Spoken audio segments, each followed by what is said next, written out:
And yes, welcome to this webinar on Fusarium Wilt TR4 in Asia, lessons learned and current innovations.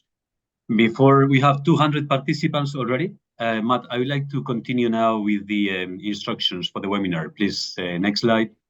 So as is customary in our webinars, please turn off your microphone if you are not speaking. This is for our panelists. Interpretation will be available in English and Spanish, so all the participants have the capacity to select the language that they would like to receive. And the meeting is recorded, and the recordings will be available in our website in the future. And please raise your hand to speak or pose questions or comments in the chat box and questions and answers section. For our participants, please feel free to use these questions and answers feature in case you have any doubt or you'd like to communicate with our panelists. Next slide, please, Mateus. Okay, so good morning, good afternoon, good evening, distinguished guests, colleagues, and stakeholders of the banana industry. Welcome to our webinar on Fusarium Wilt Tropical Race 4 in Asia, lessons learned and current innovations. This event is part of the World Banana Forum series focused on addressing key aspects of the fight against Fusarium Wilt Tropical Race 4, including diagnostics, promising varieties, and more. Today, we aim to learn from Asian stakeholders' experiences with this devastating soil-borne disease, which threatens banana production, livelihoods, and food security worldwide. TR4 poses unique challenges. It affects diverse cultivars, persists in soil for years, and spreads rapidly with no effective chemical treatment available. Since its first identification in Southeast Asia, TR4 has spread across continents, including recent outbreaks in Latin America and Africa, highlighting the urgent need for collective action. FAO has continuously provided support to countries, companies, governments, civil society, and academia. The World Banana Forum, the Plant Protection and Production Division in FAO, the International Plant Protection Convention, the FAO regional, sub-regional, and national offices, and the joint FAO International Atomic Energy Agency Center of Nuclear Techniques in the Food and Agriculture have been working together to provide support to members and countries on the preparation, prevention, containment, and recovery of TR4 outbreaks worldwide. Today's discussion will emphasize the importance of strong partnerships, TR4 resistant varieties, and sustainable farming practices to mitigate this threat. By our network of scientists, industry leaders, and governments, we highlight the need to prioritize research on TR4 resistant varieties, promote sustainable farming practices, and explore innovative ways to manage this disease. It's a collective responsibility that should not only rely on farmers and producers. Let's unite to secure the future of banana production worldwide by leveraging technology, innovation, and shared knowledge. Together, we can strengthen protection and build a resilient and sustainable agricultural sector. So thank you very much again to all of you for your participation today. And now I'd like to give the floor to our colleague, the engineer Mateus Lima, who is the coordinator of the Working Group 1 of the World Banana Forum. Mateus, the screen is yours. Thank you. Thank you very much, Victor, for the opening remarks, and to remind our panelists and attendees the need to international cooperation to tackle this disease. Here on the screen, we have the agenda for today's session. We will have 2 blocks of presentations, of 3 presentations each, followed by the questions and answers session. We invite all of you attendees to use the Q&A box you can see in the bar under the screen on Zoom to write your questions to our panelists. Now we will start the presentations, our list of presentations today. And I would like to invite Dr. Yacob Ahmad, that is a former CEO of the International Tropical Fruits Network, TFNet, and currently serves as an advisor for TFNet, bringing over 2 decades of experience in advancing sustainable tropical fruit industries. Under his leadership, TFNet has expanded across 45 countries, fostering collaboration among governments, private sector, and academic institutions to enhance global tropical fruit production, trade, and consumption. Yacob's expertise encompasses tropical fruit value chains, market trends, and innovative practices for improving smallholder productivity and addressing global nutritional challenges through increased fruit consumption. Yacob will present an overview of TR4 status in Asia and current strategies now. So I would like to welcome you, Yacob, to this webinar, and please, you have the screen.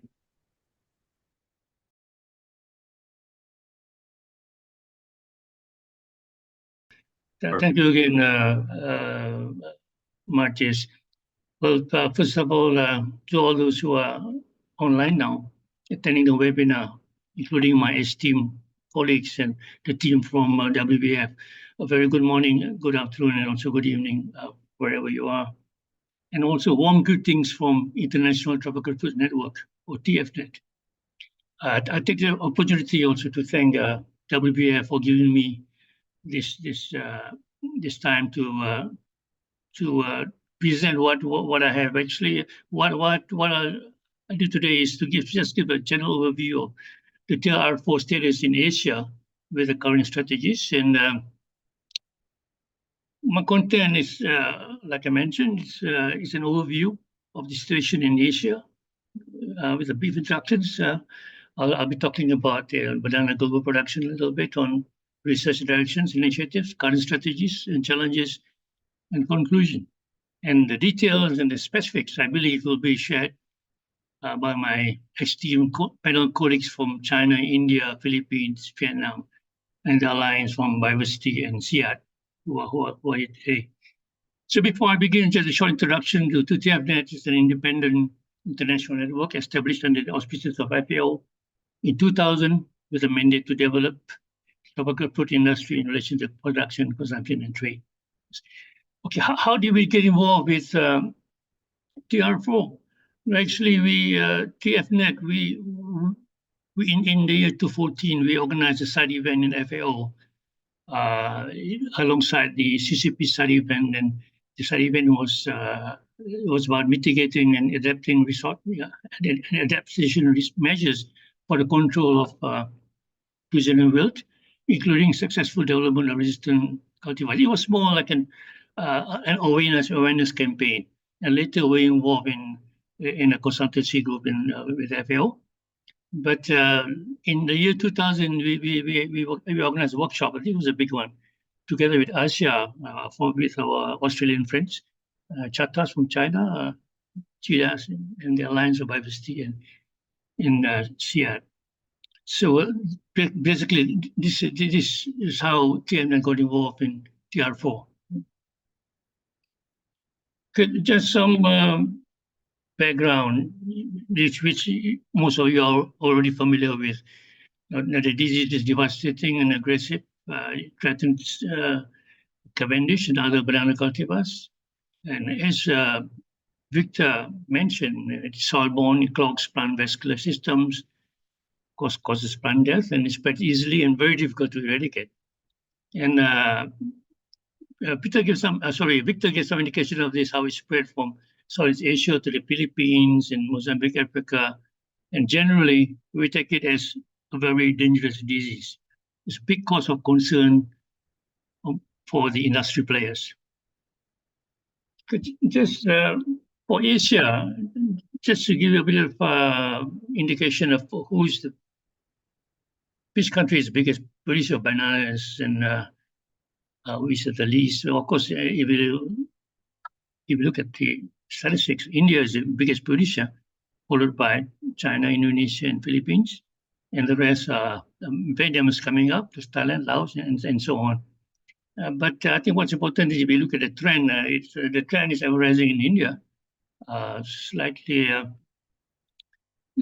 followed by China, Indonesia, and Philippines. There's still a slight trend, a positive trend. But in Philippines, it seems to be like flatten out. But if you notice, in Philippines, after about 2014, there's quite a steep decline. Yeah, so probably this is due to the disease plus other factors. But generally, if you look, it's not like everybody's, all production is declining. It's sort of maintained. So there are many reasons for this. We can discuss this, but Okay, what were the areas grown? The number of hectares. Yeah. So same here. India is the biggest, plus China and Indonesia. But bear in mind that not all are Cavendish. But today I think we're talking more about Cavendish. So like in India, it is just a rough estimate. 60% of what is grown is actually Cavendish. China, about 80%, and China is more than Indonesia, it's not much, less than 2%. Philippines, about 18 to 20, Vietnam, 20, and Malaysia, very much less too. Okay, so this is just to give you a general picture that not all bananas grown are of the Cavendish variety, which is also the world's most exported variety, but very susceptible to TR4. Okay, this is what I was referring to earlier. I'd like to refer to this workshop because we thought it was quite a successful meeting. We organized one in October, November 2020, together with ASIA of Australia, GDAS of China, CATAS of China, who's here today, and the Alliance of Bioversity and CIAT. The speakers are here today. The title was Safeguarding the Banana Industry from Fusarium Wilt, Research Updates and Opportunities in the Asia Pacific. This probably, I think, maybe is a precursor to what we have today. Yeah. So it discusses most of the things which we want to discuss today. So discussed in this workshop, and I feel that it's this workshop has got its very strong recommendations. Yeah. So we had 4 sessions with 23 presenters here, and we had it in 4 weeks. Each week, discussing about different facets of the disease. So in the first week, we had country reports on background and updates on TR4 prevalence. So most of it from countries affected, is Australia or Indonesia, India, China, and so it's all Asian countries, yeah. And the second week, we discussed on biodiversity, evolution, and host pathogen interaction. Very interesting and very important topic. And on the third occasion, we had a discussion of breeding initiatives for TR4 resistance. And finally, on the final 4th week, we discussed about integrated control measures and field management practices. So I think when we had the workshop, it was really timely and gave us insights on research that was being carried out and which areas need to be prioritized and pursued in the Asia-Pacific region. So that's why I mentioned a lot about this, because I think it's a precursor to what we're discussing today. Okay, what are some of the recommendations here? I'll just go through it because it's very connected to what we're discussing today. First, we recommended that we have to understand the valence factors and mechanism of host pathogen relationship. We're focusing on gene editing technologies, especially in banana resistant genes to improve resistance to TR4. Bear in mind that all the recommendations is not for every country. Yeah, it depends on resources, depends on funding, depends on your expertise. And number 2, we need to have further assessment and screening of germplasm activity, of diversity for resistance. Yeah, because there's so much of it here. We need to explore more into this. Then number 3, development of genetically edited or modified banana varieties for durable resistance.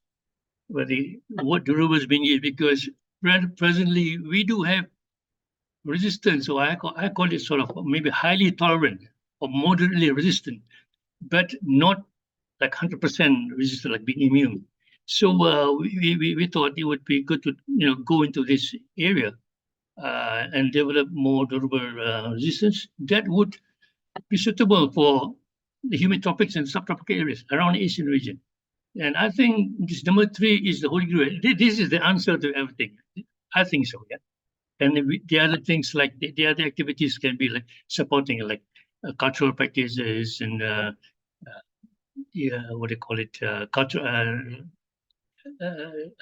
use of bioagents and use of beneficial microbials and so on. Okay, and the 4th one is use of photoplast culture in the generation of plants with resistant traits to TR4. Okay, this is an extension to that. That's 4, that's 5. Okay, number 6. So more studies recommended on diversity and characteristic of VCGs. Even though now, there's a VCG is a bit too time consuming and we should go to other areas. And that was really discussed. It was discussed with our Australian counterparts. Number 7, quick and reliable detection methods to determine pathogen presence and load in contaminated soils and water that are accessible to smokers. So what we're saying is, when with the techniques we introduced to detect, it also has to be accessible to the industry, to other small growers. And the final one is, I think one of the important ones too is further research into field management practices such as enhancing soil microbiome, implementing cover cropping, rotational and mixed cropping, and the use of alternate hosts and bioagents to suppress TR4. And this includes rotation paddy, because I think in India, I think they did some rotation paddy. So these are the main highlights of that meeting. And I think all of these are relevant to what we're going to discuss today. So I'm just putting everything in the chat. Okay, what's the current status? Generally, I'm just saying, for what I observed, there's no abatement in disease spread. I mean, it's still going on, It's like things are status quo. The disease is spreading. If there's no proper control, and if there's no sanitation or the poor management of infected fields, then it's going to spread further. And if we notice, I think maybe our colleague from Philippines, Dr. Corlocon will mention that for Philippines, the exports has been declining, probably an indicative of TR4 impact. And I think right now more farms in Philippines are being affected. But of course, everybody knows that Philippines is the #1 exporter in Asia.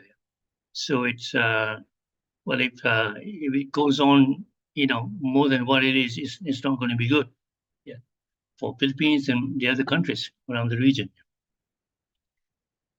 And right now, we notice also like in Malaysia, Vietnam, and new places around Laos and Cambodia, these are new areas.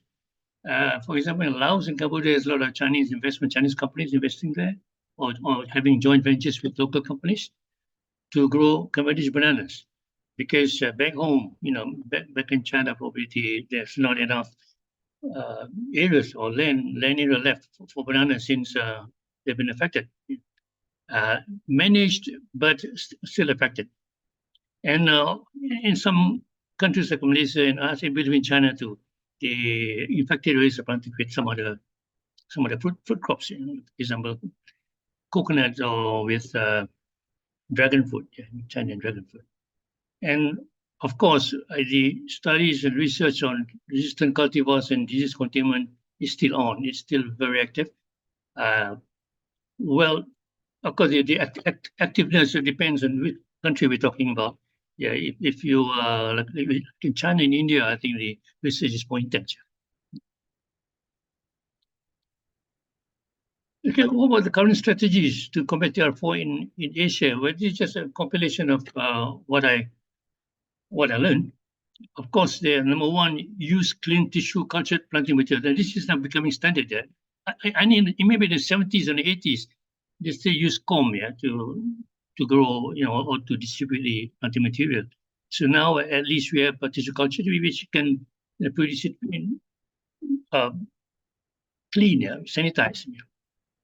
And #2 is, I think, one of the most important thing. The current strategy is to develop durable resistant varieties, especially for Cavendish, and of course we explore resistance to other cultivars. And the third one is improving the soil health. Victor mentioned about this earlier. Suitable cropping systems and field management practices. and management of infected areas. Now, this is important to contain the disease. And the last one is integrated approach, of which our colleague from Bioversity and CIAT will talk about this. Dr. Sijun will talk about this. So basically, I think these are the current strategies to combat TR4.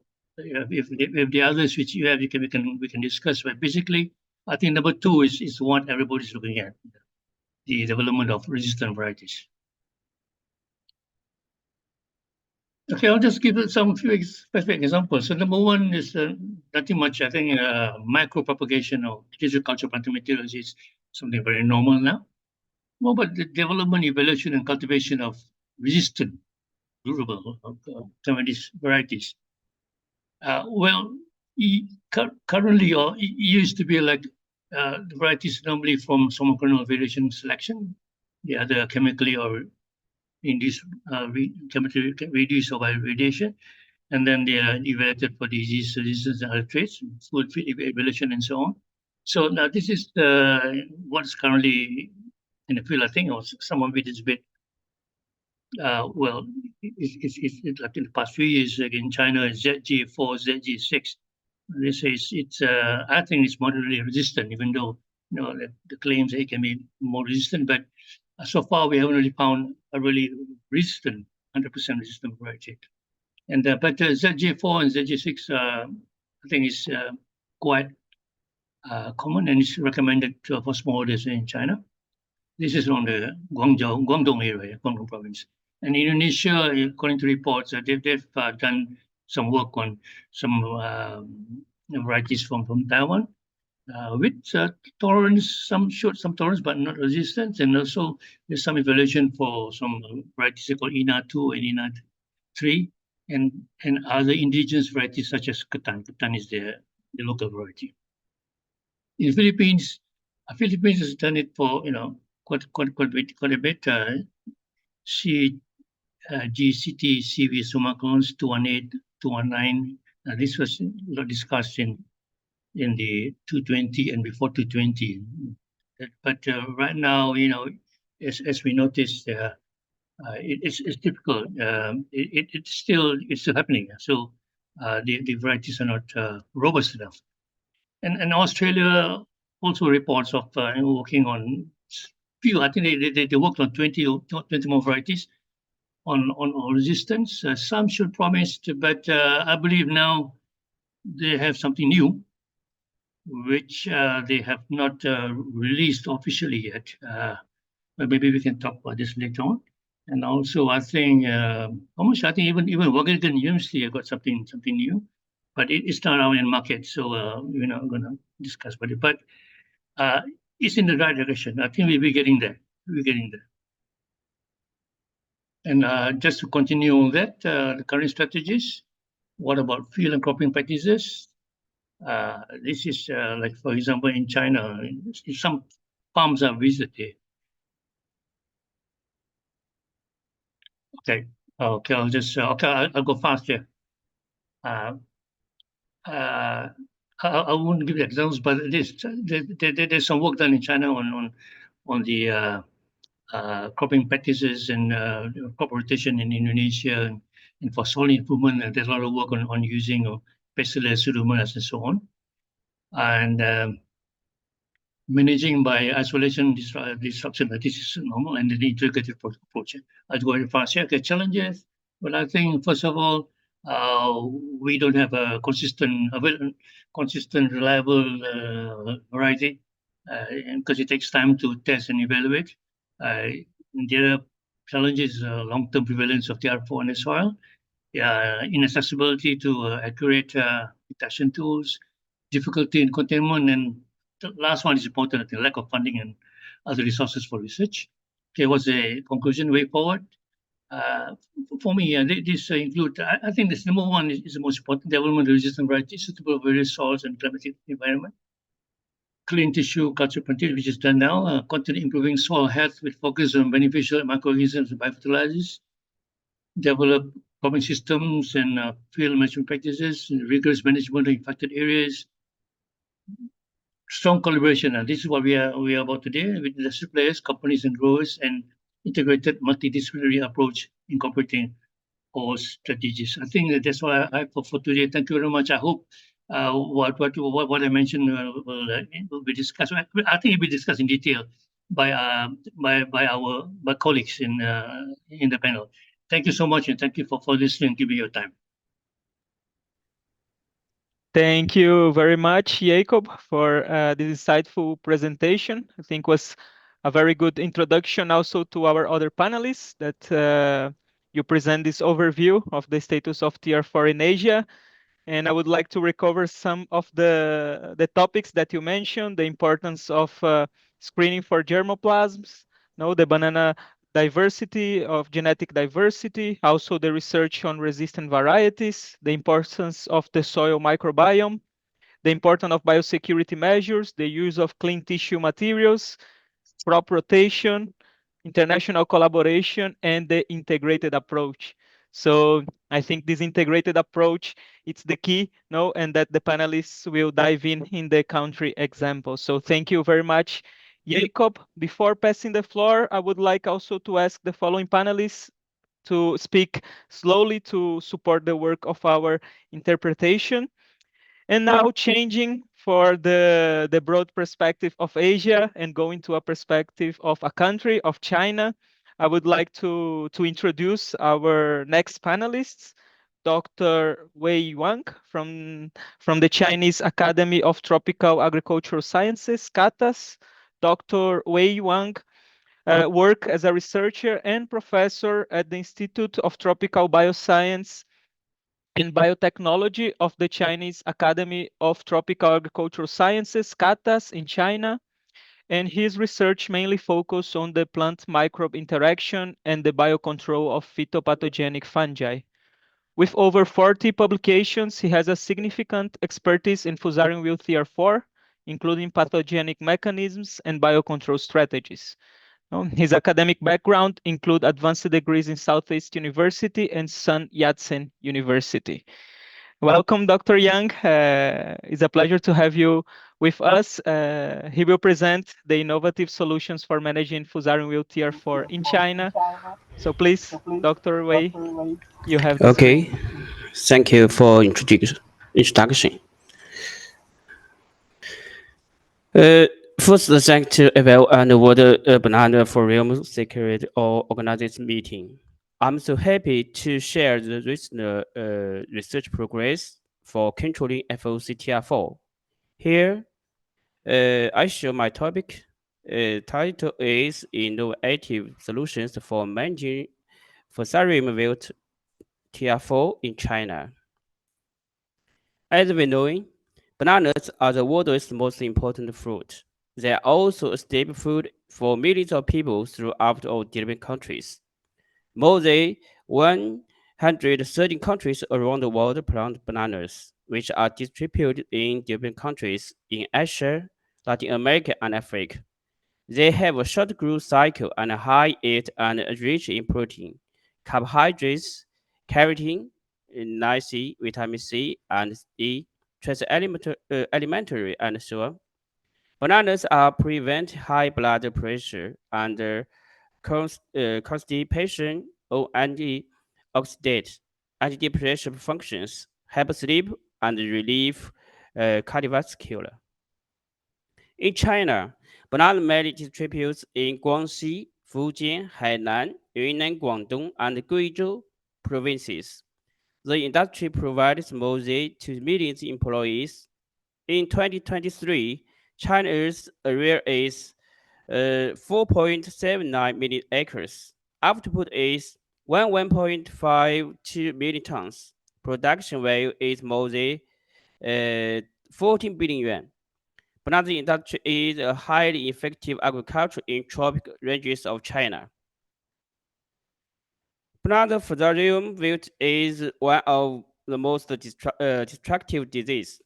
Tropical race 4 can affect almost all banana cultivars and threaten the global banana industry. In China, the planting area sharply decreased to 6% due to this disease. Currently, controlling banana wilt disease may use the physical and chemical methods. However, these methods are not effective to control soil-borne fungal disease due to lack of chemical fungicides and resistant cultivars and ignorance of resistant mechanisms. Until now, an effective method still needed to employ for controlling FOCTR4. Our group finds the long-term banana planting area leads to soil acidification and beneficial microbe decrease. So it is important to improve soil property and beneficial microbe abundance. Biocontrol strategy is considered as an alternative to reduce the use of fungicides, fertilizers, and herbicides. Application of beneficial microbes is an environmentally sound option to manage phytopathogenic fungi, as well as to increase crop yield. However, the colonization ability of beneficial bacteria is so poor. The function and the efficiency are unstable. The scientists may focus on application, but ignore the matching and targeting. So it is urgent to isolate and identify the important function microorganisms. So we isolate and identify the antifungal and growth promoting strains from different environments like malaria, desert, and different environments. They have various functions, like here produced RAA and show different atmosphere. Here we established the active compounds directed separation technology. 3 new compounds, monomers with significantly resistant to banana Fusarium wilt were obtained. Here is new 3 compounds. Extracts of streptomyces inhibit the high-flow growth of FOCTR4 and cause collapse of the membrane integrity and actual structure here. We show here the picture. The vacuole become bigger and finally ruptured. FOCTR4 cells show structural disorder and bloom matrix. Cell membrane integrity were also broken. Some strains also exhibit a broad spectrum antifungal activity against the different fungi, fungal phytopathogens. Here, we show here the right picture. Additionally, the function microbes such as streptomyces drive the recombination of soil microbial community and recruit function microorganisms to inhibit the FOCTR4 infection. According to our recent progress, we developed a series of special fertilizers for bananas to improve the manufacturing technology of alkaline fertilizers, such some function fertilizers owing the function of both nutrition supply and soil improvement. The microbe fertilizer improve the amino acid, organic matter, and other nutrition contained in soil. To address the industry challenges proposed by TR4, experts from the National Banana Industry Technology System in China established an integrative control system. Key components of this system include here soil pesticide detection, soil regulation, resistant cultivars selection, by fertilizer utilization, new or tillage, new or less tillage. Here. Okay, now I talk about every section. Firstly, pest jurisdiction is very important. Soil for banana planting is selected based on pest detection, ensuring the spores concentration. Here we show different spores concentration of FOCTF4.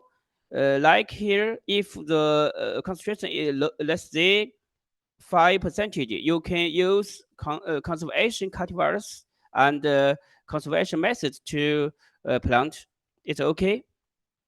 So different cultivar methods are selected according to the soil contain different spore concentrations. Okay, soil regulation use different methods to increase microbe diversity, improve ecology environment, and create a comfortable environment for banana growth. Actually, the use of resistant banana cultivars is central to achieving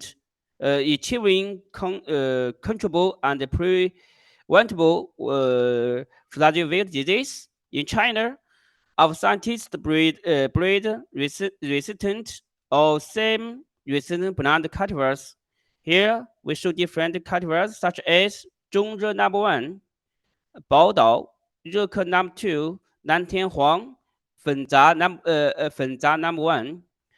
Use different methods to get them, like radiation, natural mutation, or hybridization.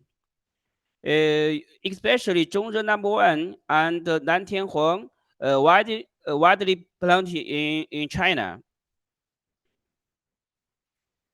In addition, the biofertilizer was added, utilizing beneficial microorganisms to improve soil structure, reduce the use of chemical fertilizers and pesticides, and inhibit the spread of pathogenic fungi, which are important directions for the control of Fusarium wilt disease.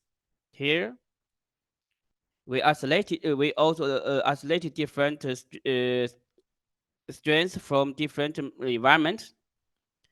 Last one is no or less tillage selected to avoid cross infection and root damage. As we know, the FOCTR4 can infect from the soil, from the root. So we should use no or less tillage. Our integrated control system is applied to different maize production ranges in China, such as Guangdong, Guangxi, Yunnan, and Hainan.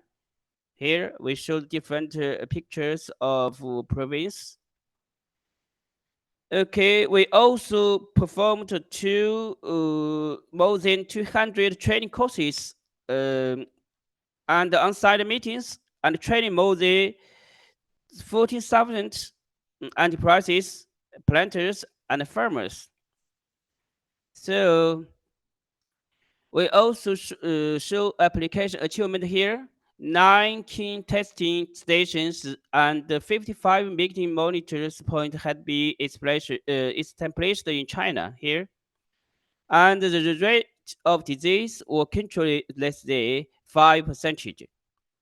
The application area reached to 13,000 hectares here. We also share our experience to different countries, use different platforms such as Banana Forum here, such as Water Banana Forum, and OCOP here, OCOP, and we share our experience to Ecuador here to training on banana Fusarium wilt control. Okay, here this picture I show our family National Banana Industry Technology System, China. Here, the big picture is our chief scientist is Dr. Jiang Huixie. Okay, thank you for time. That's all. Thank you very much, Dr. Wang, for this presentation, great presentation, to show how these innovations are being widespread and applied on China, no, in large areas. You mentioned 30,000 hectares, so very impressive. I would like just to rescue some points that you say that were key that we can keep in mind for maybe the Q&A session that will be after the following presentation. You mentioned the importance of biofertilizers and all the research that China is doing looks very impressive. Also, the importance of minimum or no tillage to not move the soil and spread the disease. The use of clean tissue materials that you also mentioned, that is key, together with integrated measurements and the use of resistance and tolerant varieties. So I think China has a great experience that can be used to perhaps be replicated and adapted to other countries. So thank you very much for this very insightful presentation. I would like to remind also the attendees to use the Q&A session in case you have the Q&A box, sorry, in case you have any questions that then we will redirect to our panelists. So moving on with our agenda, I would like to introduce our next panelist, Dr. Sijun Zheng. He's a lead scientist at the Yunnan Academy of Agricultural Sciences and also lead scientist of the Alliance of Bioversity International CIAT in Kunming, China. His work spans molecular biology, germplasm evaluation, and integrated crop management. Sijun is renowned for his extensive research on Fusarium wilt TR4, including biological control methods, soil microbial interactions, and rapid diagnostic tools. He has authored several publications on the pathogen's molecular dynamics and its impacts on crop health, as well as innovative management strategies in Asia. It's a pleasure to have you here with us, Sijun. The floor is yours. Thank you, Matthew, for your kind introduction. May I ask you to stop sharing? I share myself. Yeah. Please go ahead. In the meantime, I also thank you, the FAO, for giving me this opportunity and to present my work here. And also thank you, Victor, for your kind invitation. Dear colleagues, ladies and gentlemen, good afternoon, good morning, good evening, whatever you are. Now, I hope you already stopped sharing? Okay, then I'll share my presentation. Dear colleagues, now today I will take this opportunity to bring my 10 years experience working with banana, especially soil-borne disease management, and most important currently globally is TR4, as we know. So I will share my experience in last 10 years, what we learn and what we expect for the future. Yeah, this is more or less the outline for talk for our focus. First part, the current status in Asia and impact, but I will very briefly because Yacob and Dr. Wang also give a short, already have some introduction. And of course, from my own experience, how about a comprehensive approach from containment TR4? And of course, I have a lot of experience for project management and also training and prevention and a case in the Asia. And last but not least, a future perspective for banana sustainable production. As you see, this is is typical symptom of TR4, and you can see this soil-borne disease. Here you can imagine we're using GFP labeled this pathogen, we can monitor how actually the disease infect from soil from root part to the corm and the pseudostem. And actually, we found this pathogen, especially they can move from after infection from root part and then to corm and up part until to the peduncle. You can see here, you can see the typical symptom from peduncle, and they can, way of isolation this pathogen, they can finish the full life cycle if we inoculate in the plant. You can see they can complete full life cycles.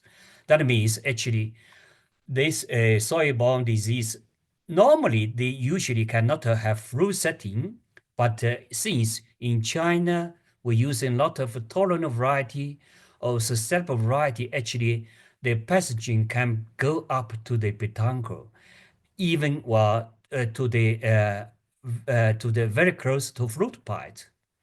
So that means actually peduncle could be also kind of risky to actually, if we discard peduncle, there can be additional opportunity to spread the disease.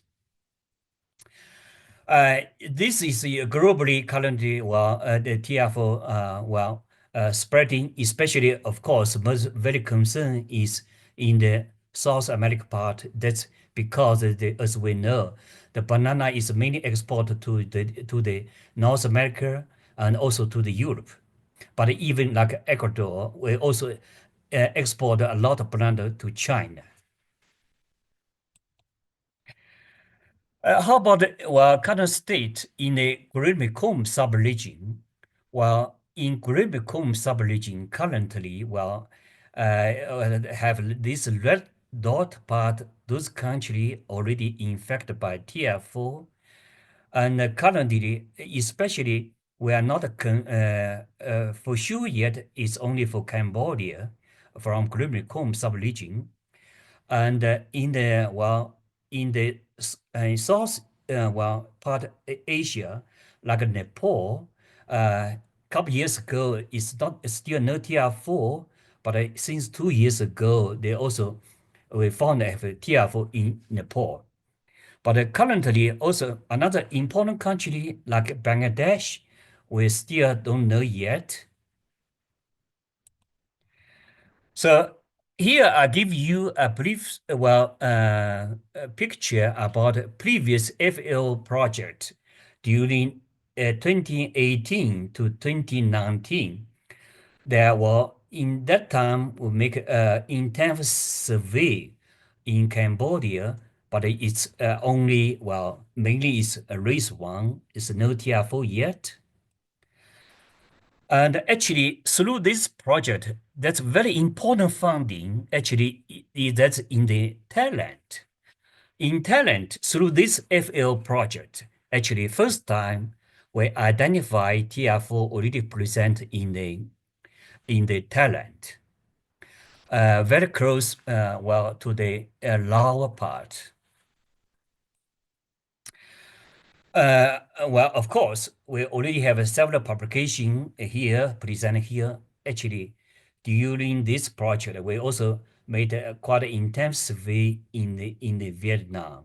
So a lot of hotspot, especially a connection to lower part, but actually in quite a lot in the southern part of Vietnam, we also found a TR4. Here you can see how TR4 series destroy banana plantation. You can see here this is the case in the Laos. So you can, from this picture, you can see this banana plantation is fully destroyed by this soil-borne disease. So you can see the farmer have, in this case, have no any income, they cannot continue anymore. As mentioned, actually, in the 2019, I have a mission to Nepal because at that time there was a report. Well, in fact, the Fusarium symptom in Nepal because this also banana is very important as catch crop.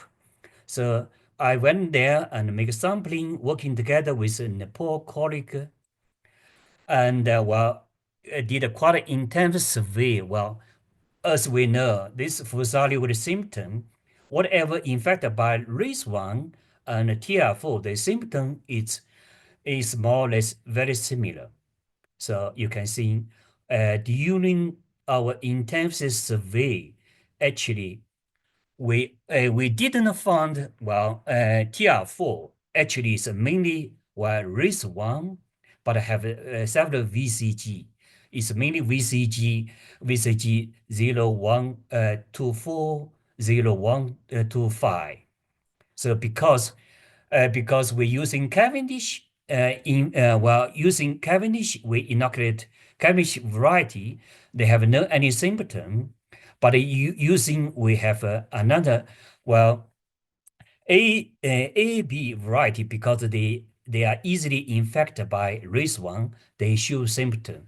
So by this inoculation and also combined biopsy and a VCG test, we confirm as actually at that time in 2019 is no TR4 present in the Nepal.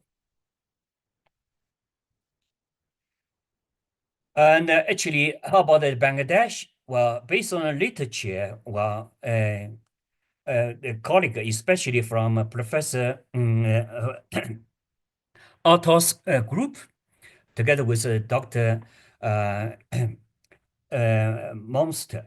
Well, at that time, actually, this paper was published almost now. It's 6 years ago, or almost now it's 7 years ago.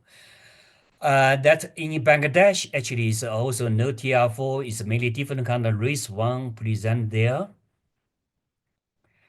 And how about China? But China, well, actually, Dr. Wang and also Dr. Yacob give overview. Actually, they actually initially, we know the TR4 symptom actually, the Cavendish will have a Fusarium symptom is in 1960s, but of course at that time we still don't know it's TR4, but actually it's only 90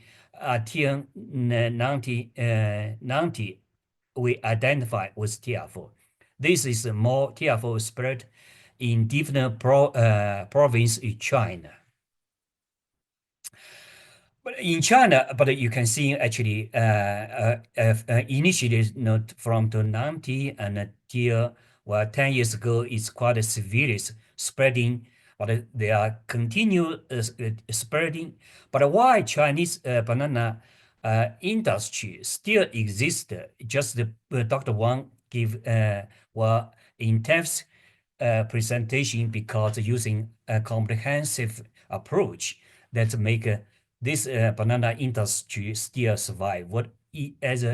Using sustainable variety, tolerant variety, or combined beneficial application. So that's the reason I here actually, banana is mainly production in several provinces, but also several institutions like Guangdong Academy, Guangxi Academy, Yunnan Academy, Chinese Academy of Sciences, Chinese Academy of Tropical Agricultural Sciences. These institutions are all working on banana. Actually, it's made a lot of resistant variety or tolerant variety. I give list here. Of course, this is mainly using small variation. But in China, we're also using mutation and also combine hybridization. That's the reason to make several tolerant or partially resistant. As we know, actually, Cavendish, no single variety is fully immune to TR4.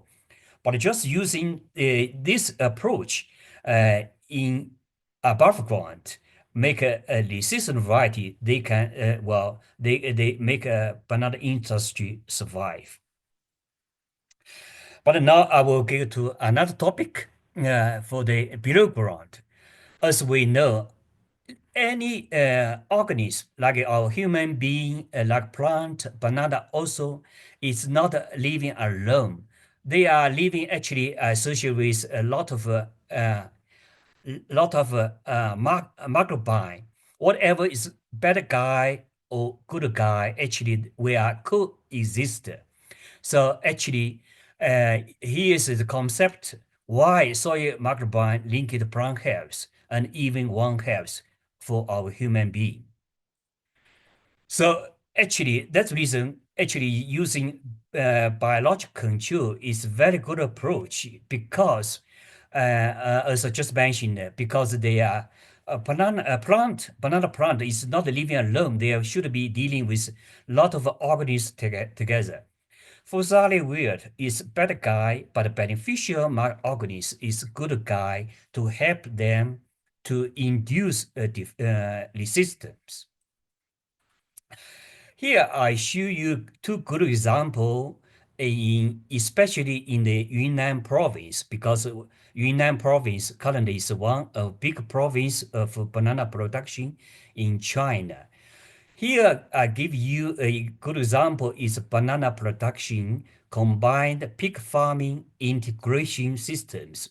This in the Yuanyang province. Actually, this is a couple years ago, 7 years ago, I presented in the FL Congress.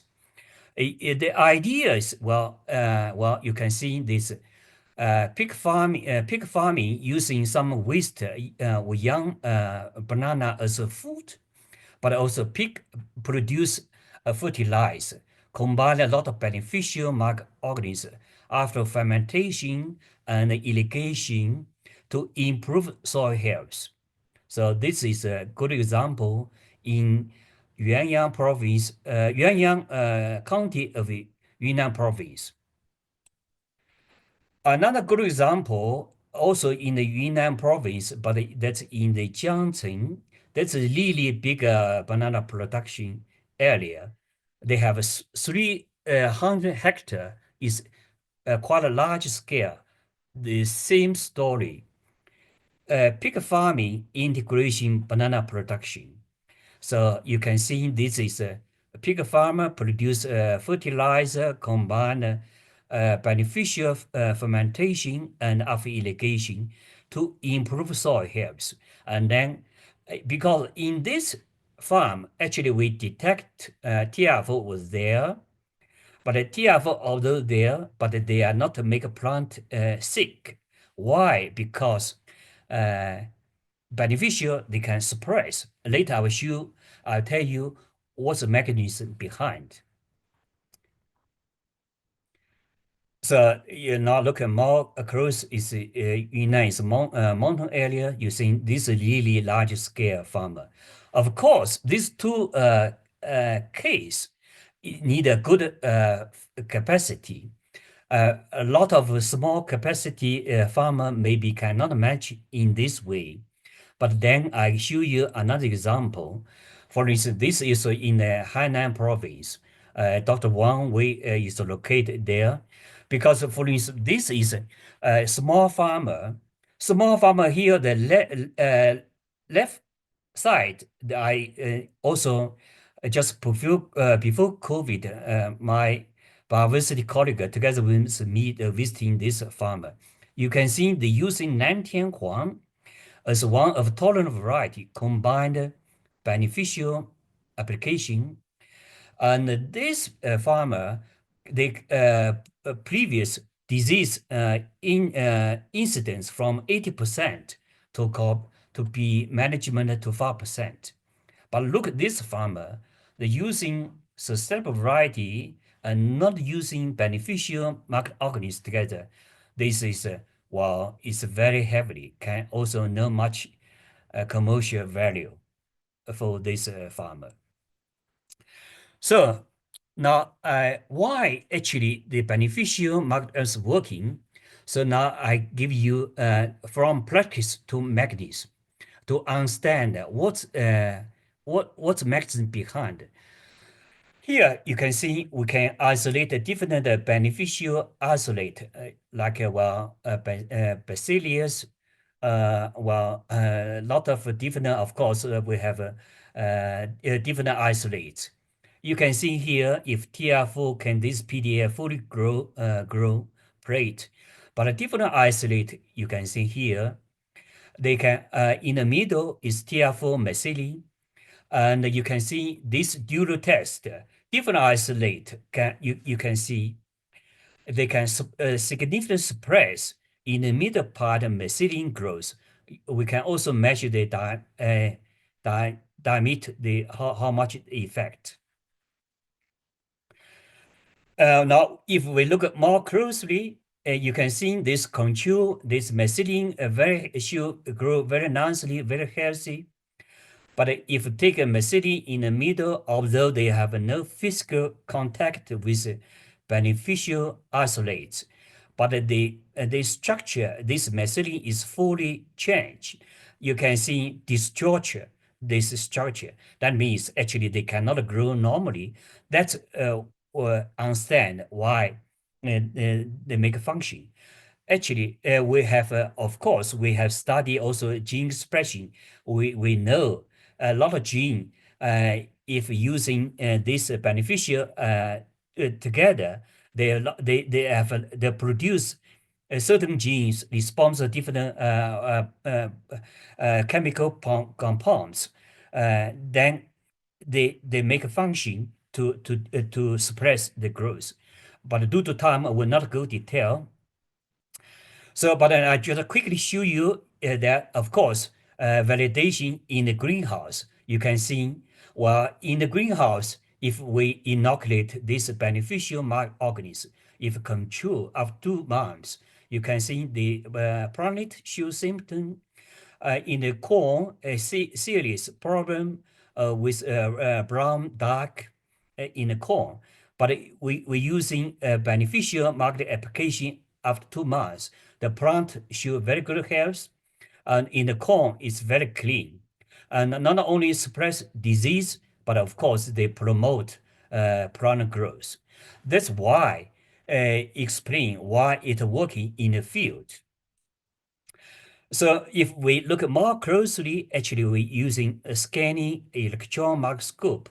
Actually, we found this, beneficial microorganisms. Actually, they already colonize the host. You can see very clearly the particle of this pseudomonas, no, not pseudomonas, bacillus is already grow very nice and colonize the host plant. That's the reason they are working.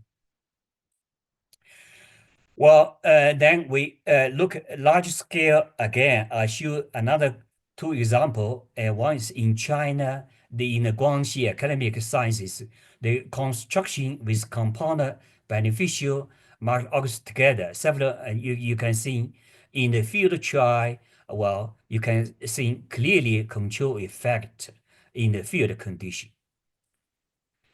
Another example I show you in India, this also, as we know, current banana production using tissue culture plant.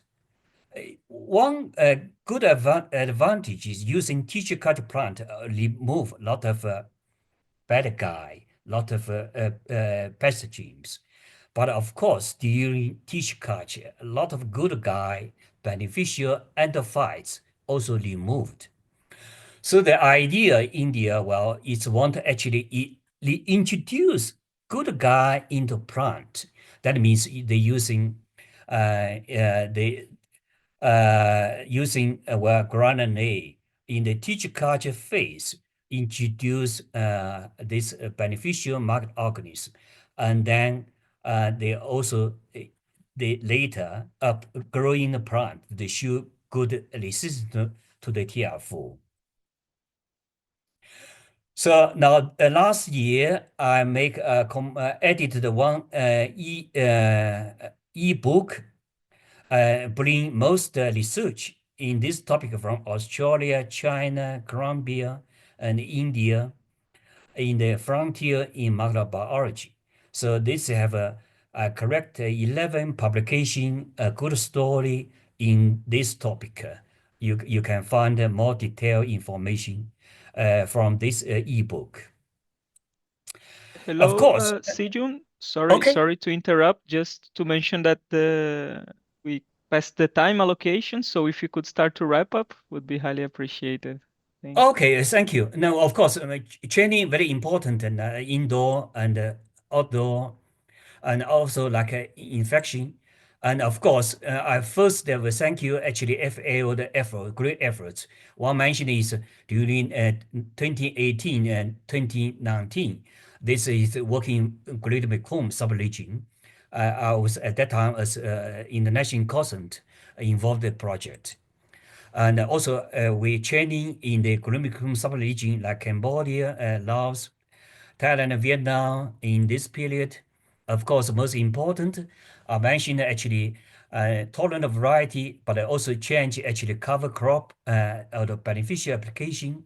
But the most important actually take home message to manage this soil-borne disease should be take above ground using resistant variety and below ground using beneficial microorganism using comprehensive approach together.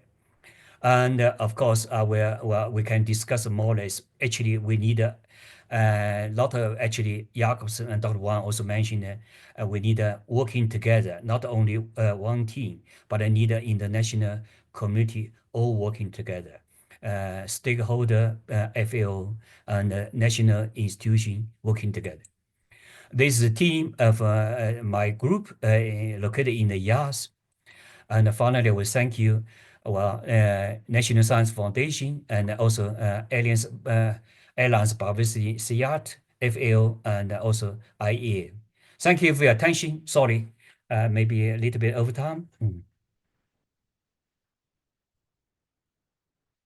Thank you very much, Sijun, for the excellent presentation. I think you cover different topics from the spread of TR4 in Asian countries, the status in Nepal, in Thailand, in China, in Laos Democratic Republic, Bangladesh. And I think this key message, it's very important, no, about the above ground and below ground approach. And also very interesting results from the infection of peduncle that I think it's something new, no? And also you mentioned the use of tolerant resistant varieties together with organic fertilizers and beneficial microorganisms. So I think this is also key. We received many questions about these beneficial microorganisms. I think they are already answered in the chat. So please continue to send your questions into the chat. I have a question we receive a question to Sijun. Yes. Maybe you can start with you since you were already presented. It's about what of those TR4 management strategies that are being implemented in Asia you consider that can be easily replicated or adapted to other regions such as Africa and Latin America that can be experiencing similar challenges. Of course, for those actually the no TR4 infect countries, actually exclusion is the most cheap way to prevent. Preventing is better than cure. Cure is expensive, but in China, of course, in Asia, a lot of country it's already have TR4 that we need. Of course, we need a comprehensive approach like breeding resistant variety using beneficial microorganisms. But for those not infect TR4 yet, prevention exclusion is the best way. If have a small area already infected, of course, this eradication is in the early stage, and especially warning systems. But in case still not possible, I think, to take a most easy way, one hand, maybe you can also start screening. Well, there always some chrome variation. could be actually in the field. You can select some tolerant one, and then better resistance you can propagate. This is one approach. Second approach, well, you also can start isolation, beneficial isolate, adapt local condition, because most beneficial isolate, they have function not only suppress disease, actually they also can promote plant growth to have a good production. These two several approach you can based on the different country situation, think about which is the best way. Also need to combine your local condition. That would be my advice. Thank you very much, Sijun. We still have time for maybe one or two questions. There is a question here, I think would be to Dr. Wang, regarding the use of protoplasts. If you could bring some clarity on the protocol that you use, and if the cell suspensions need to be exposed to the fungus and see the somoclonal variations, or how you work with protoplasts. If you could provide some information. Protoplast, you mean protoplast? Yes. Protoplast for actually, well, protoplast, of course, there's the single cell. This single if mutated, if they are mutated, then grow in the whole plant, could be efficient. But of course, it should be realized, protoplast actually from protoplast to whole plant, although for monocrop, maybe it's still not easy, but I think for banana, it's not very easy, although I know like using gene editing approach, better using protoplast. That also depends. Actually, you need a very good tissue culture capacity, and also need actually like protoplast culture, whatever, all kind of tissue culture. It's a lot of experience based knowledge. That's very important. Of course, technique is very key because you need a very good handle to have make to from one single cell to colors to somatic embryogenesis into whole plant. It's a lot of tissue culture technique involved. Actually, in the theory, it's not difficult, but in practical handle, you really need a lot of experience. Because actually, well, 30 years ago, I was studying my PhD in the Wageningen University in Netherlands. I was at that time it's mainly to do genetic transformation to make a generate BT transgenic plant. That's you need have a good tissue culture background and a technique. That was my advice. Thank you very much, Sijun. I'm not sure if Dr. Wang Wei would like also to answer to this question about the use of protoplasts, how if you utilize them in your research.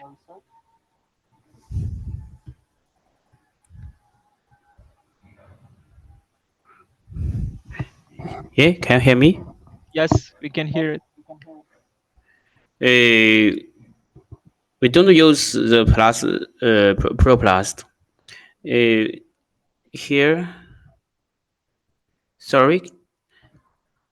Yes, we can hear you. So perhaps could you reply to, because we see many questions also about the commercially available microorganisms, beneficials that you use in China. Could you talk about them, if they are already available to the public, where they can find them?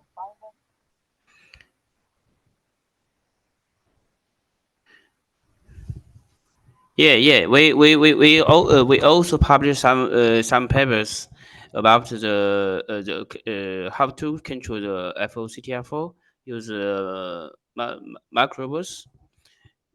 Yeah. Also, people can send email to me and we talk about this question. Yeah.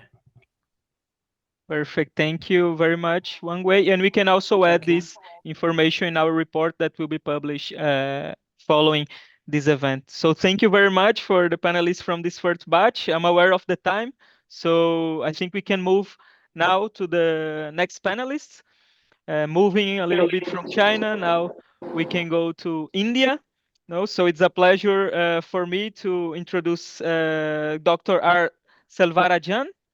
He is actually the director of the National Banana Research Center under the Indian Council of Agricultural Research. That is a key body for agricultural research, education, and extension in India.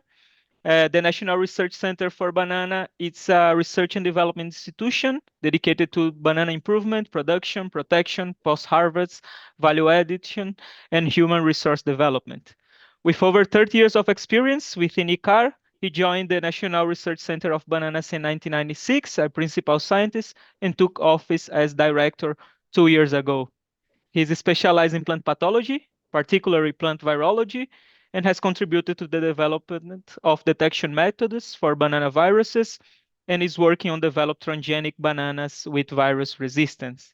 As director, he oversees all ICAR NRCB activities, including crop protection, with a strong focus on entomology, nematology, and plant pathogens, including Fusarium wilt TR4. Thank you very much, Selvarajan, for your presence. It's a pleasure to have you here, and he will present to us the strategies from Fusarium wilt TR4 management in India.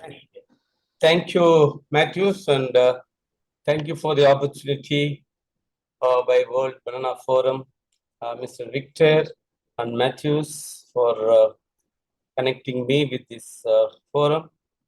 And let me just share the. Thank you. So I am going to present the strategies for banana Fusarium wilt tropical race for management in India. And as you know, we are one of the top nations producing largest banana producers in the world and producing 37.86 million tons from 1 million hectares. The productivity is 37 metric tons per hectare. And you know the distribution of the banana growing states you can see here in this map. The Maharashtra, Madhya Pradesh, and Tamil Nadu, Gujarat, and Andhra Pradesh are the leading provinces. And if you look at this graph, you can see the that last 3 decades, because of the introduction of tissue culture and as well as good agricultural practices like irrigation, automation, the production has increased in the last 3 decades. And the productivity also, you can see that last 3 decades from 20 tons per hectare, now it's 37 tons per hectare. And you can see the 4-fold increase in the export also. Of course, we export just 1.5% of what we produce. The remaining we all consume in the domestically we consume all the produce. And we have got a very good diversity in banana that all you know that we have very good diversity, and we have got Asia's largest gem blossom collection, and which is duplicated in multiple places. And you can see the province-wise what we cultivate. And if you look at the northern, middle and northern province, the northern India, if you see, mostly we grow Cavendish type. But if you come to the South India, you see there are many varieties which we grow, and probably that's why we are not seeing much in tropical race 4 in the South India. And of course, yes, I think some speakers said that 60% of Cavendish banana what we grow is through tissue culture. And Fusarium wilt disease is really a major constraint for us now in India. And you know that Fusarium race 1 infecting Cavendish a virulent race 1 infected cavities was first reported in Tamil Nadu, but of course now it has been almost we could manage that. Then the tropical race 4 first it was in fact detected in 2010, but reported in 2019 officially. That is in Bihar, and that is in North India, followed by Uttar Pradesh, then followed by Gujarat, then Madhya Pradesh, then Maharashtra, then West Bengal. So almost 6 states are affected with tropical race 4. Race 1 and race 4 both are infecting grand and cultivar, but of course TR4 is very rampant and very quick and fast in spreading. Almost 20% of the infected gardens 20% of the plants were infected in most of the infected gardens, and we estimated losses around 160 million US dollars. And you can see some of the places where, like in Bihar, you can see the field, and you can see in Gujarat, that is it. Then you can see in Uttar Pradesh, then this you can see in West Bengal, then you can see in Madhya Pradesh. And I have given the percentage of incidents in Grand 9, that is in Bihar 15 to 40%, Uttar Pradesh 30 to 45%, and all 6 where TR4 is there. In Tamil Nadu, the down south, what you see is the race 1 infecting cavities, but it is only restricted to a particular small area. It is not spreading from there, but of course we could able to contain through introduction of red banana, which is immune to that disease. And totally 286 orchards we have visited, that is located in 53 districts, 16 banana growing states, and you can see the distribution of TR4 and subtropical race 4, then race 1. And very interestingly, if you see the subtropical area, we are seeing the TR4, but whereas in the tropical area, we are not detecting the tropical race 4. And of course, yes, someone pointed out that the disease spreads through this, Nepal, now some spot in Bangladesh. Probably that would have been moved from Nepal to Bihar. Then because we first detected in Bihar, then subsequently West Bengal, Uttar Pradesh, probably that is the way that TR4 is moving from the north, then it's coming to the probably south. So this you can see the fate of banana plantations in the picture. Coming to the VCG analysis, you see variety wise we have made, like in Kakkuravali, that is Pisang, Awak. Then Puvan, it's a Mysore, subgroup Mysore. Then here Cavendish, subgroup Cavendish. So if you look at that VCG 1213, is there only 3 cultivars, that is Cavendish, Puvan, that is Pisang, Mysore, this is Mysore subgroup, then Pisang, Awak subgroup. The rest and all other varieties, you can get a mixture, but not TR4. So this is what the VCG is distributed among the cultivars. And coming to the point of strategies for managing the TR4 in India, this is really important. And our country is very vast, and we grow a very vast area, and different agroclimatic conditions. We grow like we have wetland system, garden land system, then banana cultivation. Then surveillance is the main importance which we have to make routinely. Then we have to do mapping and monitoring through AI and IoT tools. We have to utilize the diagnostic tools. Then awareness program. Of course, awareness program is very important. As soon as we detected, we started that. Then the adoption of local quarantine measures. This is very important because every province is controlled by a different government. State governments and the union governments also can control this.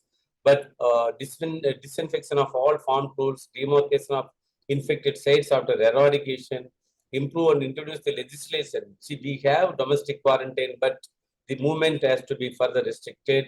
Then again, it can be passed to the pseudostem weevil and nematodes. So these are all very important. Then coming to the cultural practices, yes, someone pointed out that paddy, sugarcane, tapioca, pineapple could be rotated. That we are doing paddy rotation. We are doing that is very successful in South India. Then coming to the intercropping, we can grow onion and other cover crops could be grown. Then use of bioprimary tissue culture, yes, Dr. Damodaran's work, Fusicon. Then soil and water management is very important. Excess water and flooding really makes very, very conducive for the spread. Application of bioagents and drip irrigation, adoption of drip irrigation instead of flood irrigations, that's very important. And the cropping systems, Then crop holiday has to be observed wherever the disease has gone to very high percentage. And on-site eradication is very important. Then you apply all those tools. Resistant varieties which we have developed that I will be telling in detail. And we have also screened a lot of germplasms, and we came out the list of the Cavendish types which is giving resistance also we have come out with. And coming to the biotechnological approaches, we have developed, we are now started the genome editing tools for Cavendish clones to resistant to TR4, and of course transgenic approach also we are adopting. And this is where training and awareness programs really for the past 15 years, we are doing this awareness program by supplying the pamphlets in the places where the disease is affected. And we have got the different languages and the regional languages. There are more than 30 languages. So we have given in a multilingual pamphlets we have distributed to bring the awareness. And again, you can see that we are taking the UAV-based multispectral imagery and trying to identify and assess the disease. And of course, detection is very important. Whatever the markers which we have developed were published earlier, from that we have modified to detect race 1, tropical race 4, then race 4, then subtropical race 4. We have got a good marker to detect. Then quarantine measures is very important in disinfection of all farm tools, fencing of infected sites after eradication, food baths and tire baths for the vehicle. But of course, all these things, tire baths, food baths and all okay. But what happens is sometimes flood happens, especially in Bihar, Uttar Pradesh and Gujarat. Recently, there was a flood in Gujarat, which really made worse. This disease has spread further into many fields because of the flood. So that is one of the major issue which can spread the propagules very fast. And on-site eradication tools, wherever the flood is not there, the disease is in control. Because we recommend inject the infected plants with the glyphosate. Then once it is dried, then we have to remove and do the burning in the field itself. So this can reduce the inoculum considerably. The cultural methods which I told that paddy, crop rotation and cassava, then sugarcane and pineapple. These reduces the inoculum and reduces the incidence. And intercropping with onion also found to reduce. And we also recommend application of Jimmu extract to reduce the disease. And use of bioprimed tissue culture plants. So we have got a Kaveri microbial consortium wherein 6 bacillus species are there, which we have isolated from banana healthy plants, which you do it biopriming at the initial stage of hardening time. Then adoption of drip irrigation definitely can reduce the spread within the field and outside the field also. So then coming to the recently, Dr. Thangavelu is here. He did a work with under Alliance Bioversity program that flooding in a small cement bed-based method, wherein he has flooded, then grown paddy, then grown banana, and with the inoculum, good inoculum. Then you see, before flooding and crop rotation, the inoculum was very high based on the qPCR method. And after flooding and crop rotation, the propagular level has come down drastically. That's what we also recommend. The paddy crop rotation to paddy can drastically reduce the disease incidence. Then we have come out with one consortium that is mixture of Bacillus fluxus and Rhizospheric Trichoderma asperellum. This is of course endophytic. Then these two are really doing, and we have tested this particular consortium in Bihar and again in Karnataka, then again in Tamil Nadu. This Tamil Nadu and Karnataka for race 1 infecting Naipuvan, and this is AB diploid, then this is a grand name. And Bihar, it is a tropical race 4. And it is found to reduce the inoculum and reduce the incidence very significantly compared to the control. So that's almost on par. And here you can see the node to wilt liquid formulation as well as another solid formulation. And these farmers are applying here, and the one which is applied with the bioagents and the same field without applying, you can see the disease. Of course, whenever the plant comes, then when we cut this and see, the disease is very much there. And another is Dr. Damodaran who has come out with a Fusicon technology.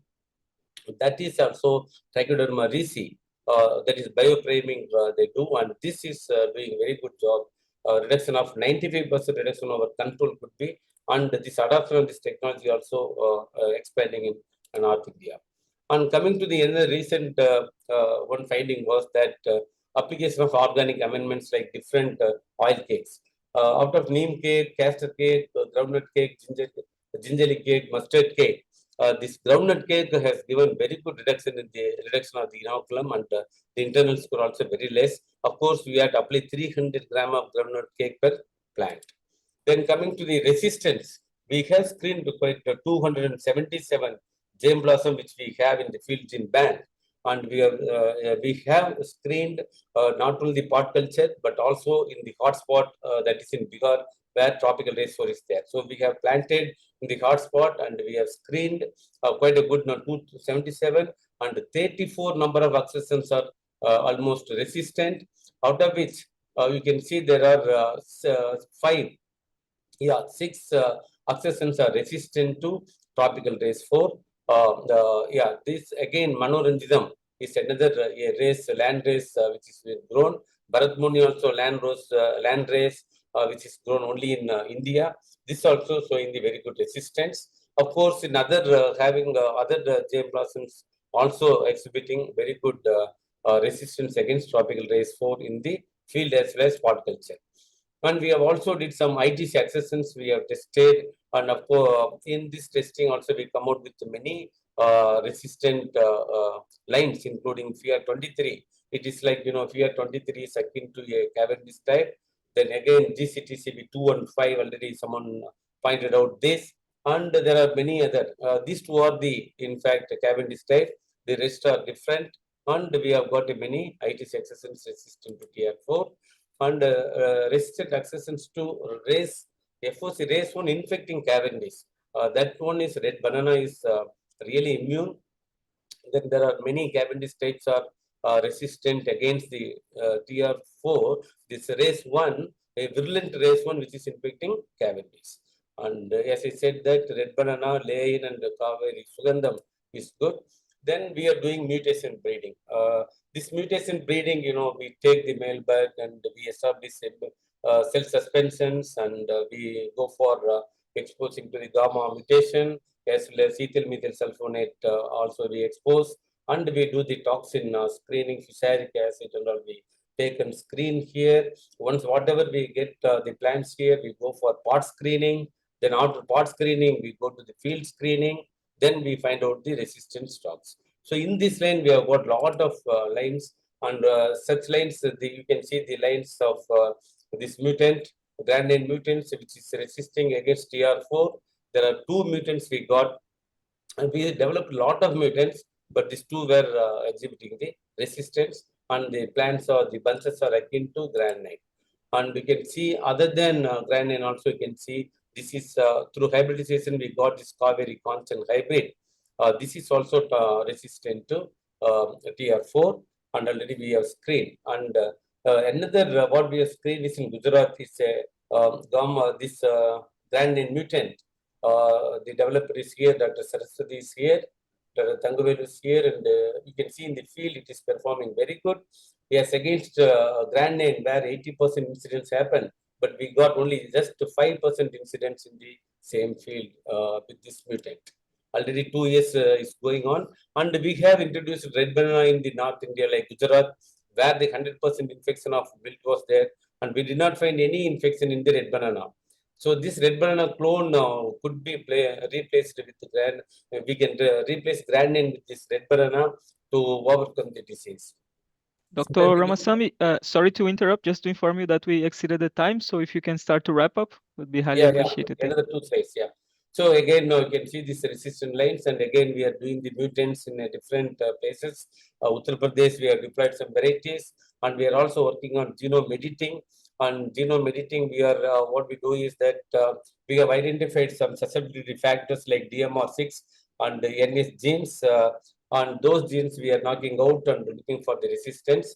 And here you can see the CRISPR-Cas knockdown analysis for guide RNA we have synthesized for DMR. and also Nudix relays also, and we have now co-cultivated with the ECS of this one with agro-business selection, and we have got the Nudix gene also, these two genes, and we are doing a lot of work on this genome editing. And coming to the way forward is that we had to strengthen our awareness through social media further, because our country is very vast and different. Then community engagement for farmers groups and up to the crop holidays is very important. People should not keep cultivating where infection is there, and use advanced technologies like IoT, diagnostics, and policy and farmer supports, insurance schemes, and subsidies should be offered for shifting the different varieties. Then intensive research on epidemiological studies. International collaboration is very important. Then create centralized database for sharing the data. This we are creating, and we must develop an alternate banana cultivar to grandine like what Gras Missile, which was affected in 1970s. Grandine Cavendish clone really saved, but now we have to come up with a new variety to for the international trade. The conclusion is multi-pronged approach, integrating these strategies with active collaboration among researchers across the country and policymakers and farmers is essential for managing the Fusarium wilt. And this is I thank IATA, CGIAT, Bioversity International, CIAT, and all those who funded, and Department of Biotechnology and Department of Science and Technology, Government of India, and ICAR. And this is our working group. Dr. Thangavelu, Dr. Uma, recently she retired. Dr. Bhagirani is a breeder. Dr. Saraswati is again mutation breeder. Dr. Anuradha, Dr. Loganathan, and me. And thank you very much for this opportunity. Thank you. Dr. Selvarajan, thank you very much for this excellent and inspiring presentation to show the strategies and innovations that are taking place in India, and there are many. So thank you very much. I was personally inspired for the intercropping and the crop rotation mechanisms. Also very happy to see the advancements on the mutant varieties. So I'm aware of the time, we're slightly behind on the agenda. So I would like to quickly introduce our next panelists. Now we will have a presentation more on focus on the private sector perspective. We are going now to the Philippines. So I'm very pleased to welcome Dr. Benny Corcolon, who brings over 30 years of experience in the banana industry as a corporate plant pathologist, specializing in research and management of Cavendish banana disease. He is the former Vice President of Research and Development at Tagum Agricultural Development Company, TADECO, one of the largest Cavendish banana exporters globally, and the flagship company of the Amflocor Group. TADECO is also a known member of the Filipino Banana Growers and Exporters Association, PBGEA, the largest banana industry association in the Philippines. Currently, Benny serves as TADECO's Senior Consultant in Research, Innovation, and Strategic Alliances. Welcome, Benny. It's a pleasure to have you with us today. And the floor is yours to present the private sector perspective of TR4 in the Philippines. Please. Thank you, Mateus, for the kind introduction. Allow me to share my slides. Can you see it now? Yes, we can see it perfectly. Thank you. Okay, thank you. Good morning, good evening, good afternoon, everyone. I am very happy to join this webinar today. And I'd like to thank also the WBF Secretariat for inviting me to be one of the panelists in today's webinar. The topic assigned to me is on TR4 in the Philippines in the perspective of the private sector. During this presentation, I'll be discussing about the Philippine banana export industry and how we face the challenges of Fusarium in the Philippines, to include its historical timeline in the Philippines, the government and private sector initiatives, and how we manage the disease in commercial farms. At the end of my presentation, I'll be having a brief summary and also some perspectives about managing the disease. To give you some background information about the industry, fresh banana is the top agricultural export commodity of the Philippines based on 2023 reports, valued at about 1.2 billion US dollars. So the key players in the industry include independent farmers and producers, organized growers, including cooperatives and members of the agrarian reform beneficiaries. We also have traders, and of course, banana companies, associations like the Filipino Banana Growers and Exporters Association, in which TADECO belongs. We also have organizations of small independent banana growers, like Mindanao Banana Farmers and Exporters Association and the Mindanao Exporters and Growers Association. PBGEA has 25 member companies, in which most of their farms are located in 16 provinces in Mindanao. Just to give you information about the location of Mindanao, it is in the southern part of the Philippines. There are two other major islands called Luzon and Visayas, and Mindanao is in the southern part of the country. And more than 50% of the banana land area are planted with the export variety. PBGEA made an estimate of the actual production area. As of 2023, we have estimated that it is a little over 50,000 hectares currently planted with the Cavendish bananas. As mentioned in the previous presentation, we observe steady decline in terms of production in the Philippine banana industry, not only attributed to tropical race 4, but also with the adverse weather conditions that we experienced in the past, plus coupled with the effect of the COVID pandemic that affected our logistics and also our operations. So the Philippine banana production has been under continuous threat, and this has been a major challenge to us in terms of sustainable disease management. Just to give you a historical timeline of Fusarium wilt Tropical Race 4 in the Philippines, as early as 2000, it was first observed in the highland farms that produces sweet bananas, and 3 years after, sporadic cases were already observed in the lowland farms. And then it was only in 2006 when we sent samples to South Africa that it was confirmed as VCG 121316, the VCG number of Tropical Race 4. And from 2011 to 2016, thousands of hectares were already affected, majority of which are in the independent banana growers. And also during this period, when GCTCB SOMA clones trials were already conducted by some companies. And from 2017 to 2018, we saw abandonment of some areas, or some are being planted with other crops like cardaba and or corn. And we also started the commercial planting of GCTCB 218 during the time to rehabilitate some areas that are affected with Fusarium wilt.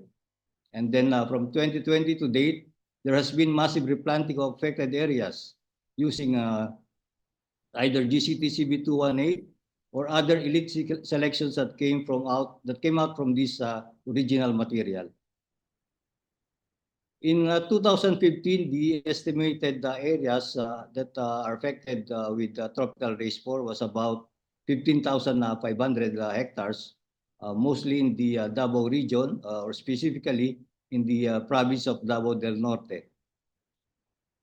These areas are also identified to be flood-prone areas, particularly in the Davao del Norte and also in the Davao del Sur provinces, where widespread incidents of Fusarium were observed. The government has been doing its part in terms of containment and also issuing special quarantine administrative orders to restrict the movement of planting materials to prevent further spread from infected areas to non-infected areas. And Fusarium wilt TR4 has been confined only in the island of Mindanao and has never been officially reported to be present in island of Luzon and also in Visayas. The government has been supporting also the research and development efforts, not only of the different research agencies, but also some support was also being given to some private companies, but these are not enough and sufficient. So there's a need for a concerted effort between public and private sectors for us to address the TR4 problem in the country. Recently, there has been a proposal to craft a bill that would revitalize the ailing banana industry in the Philippines. This will require legislative funding with some focal areas like rehabilitation of affected areas, sustainable finance mechanism, research and development, extension services, strengthening of the current markets, and opening up of new markets. And we are hopeful that this will be passed into law that would revitalize the banana industry in the Philippines. So how do we manage the disease in the commercial farms? We have these strategic TR4 disease management strategies that are basically based on the principles of disease management, like early detection and early eradication, installation of biosecurity protocols and facilities, area isolation, use of beneficial microorganisms, use of GCDCB soma clones, and elite selections. So these are the integrated approaches that we have been using to manage the disease in the Philippines. For the general biosecurity protocols, we have installed the quarantine tire bats in the main entrances, foot bats also. We had to construct biosecurity fences, deep canals and ditches to prevent stray animals and non-workers from entering our farm premises. In terms of general disease management practices, as I have said, it has to be detected early and eradicated early. We eradicate the plants and put them in a plastic bag and treat them with appropriate treatments. And this area is being isolated, and we provide good drainage. And these are being replanted after 6 months, as short as 6 months. Or there are companies which follows follow period as long as 1 year. And these are being replanted with GCTCB soma clones and other elite selections. Some companies have integrated molecular-based approach to detect TR4, not only in the plant tissue, but also in soil and also in water. We also produce trichoderma species in our laboratory to supplement preventive measures against tropical race 4. Most companies have internal production of this trichoderma to be used as a beneficial microorganism to address TR4 problem. We have also tissue cultural laboratories that would be our that will be used to mass propagate and plant of GCTCB soma clones and other elite selections. Some laboratories can produce up to 3 to 4 million plantlets annually.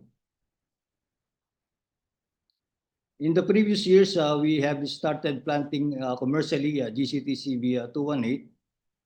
During the first 3 generations, we did observe very good crop stand and advanced formation of GCTCB 218. But as I've been said, this is not a perfect soma clone.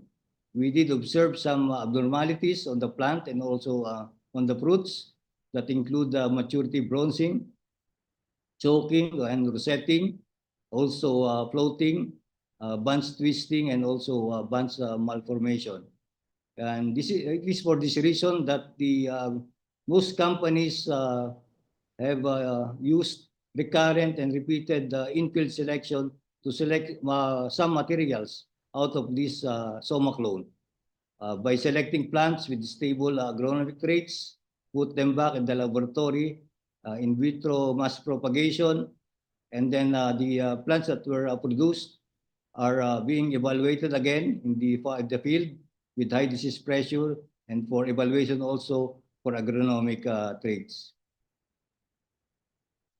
And there are areas now in the Philippines, particularly in the Davao region, that are already planted with our elite selections. So each company was able to develop their own elite selection that can be used to plant affected areas.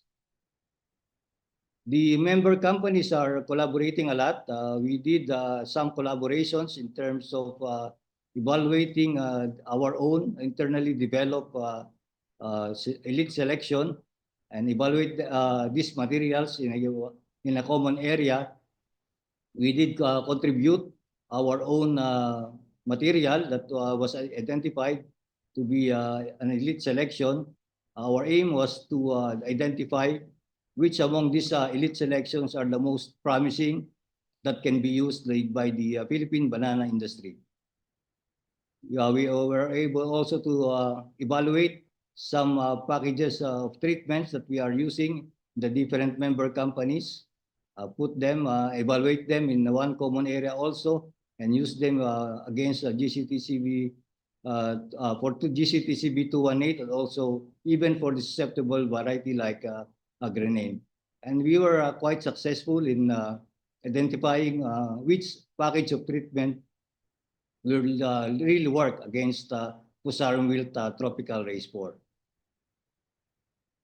And we do not forget our small brothers, our independent banana growers that are adjacent to our farms.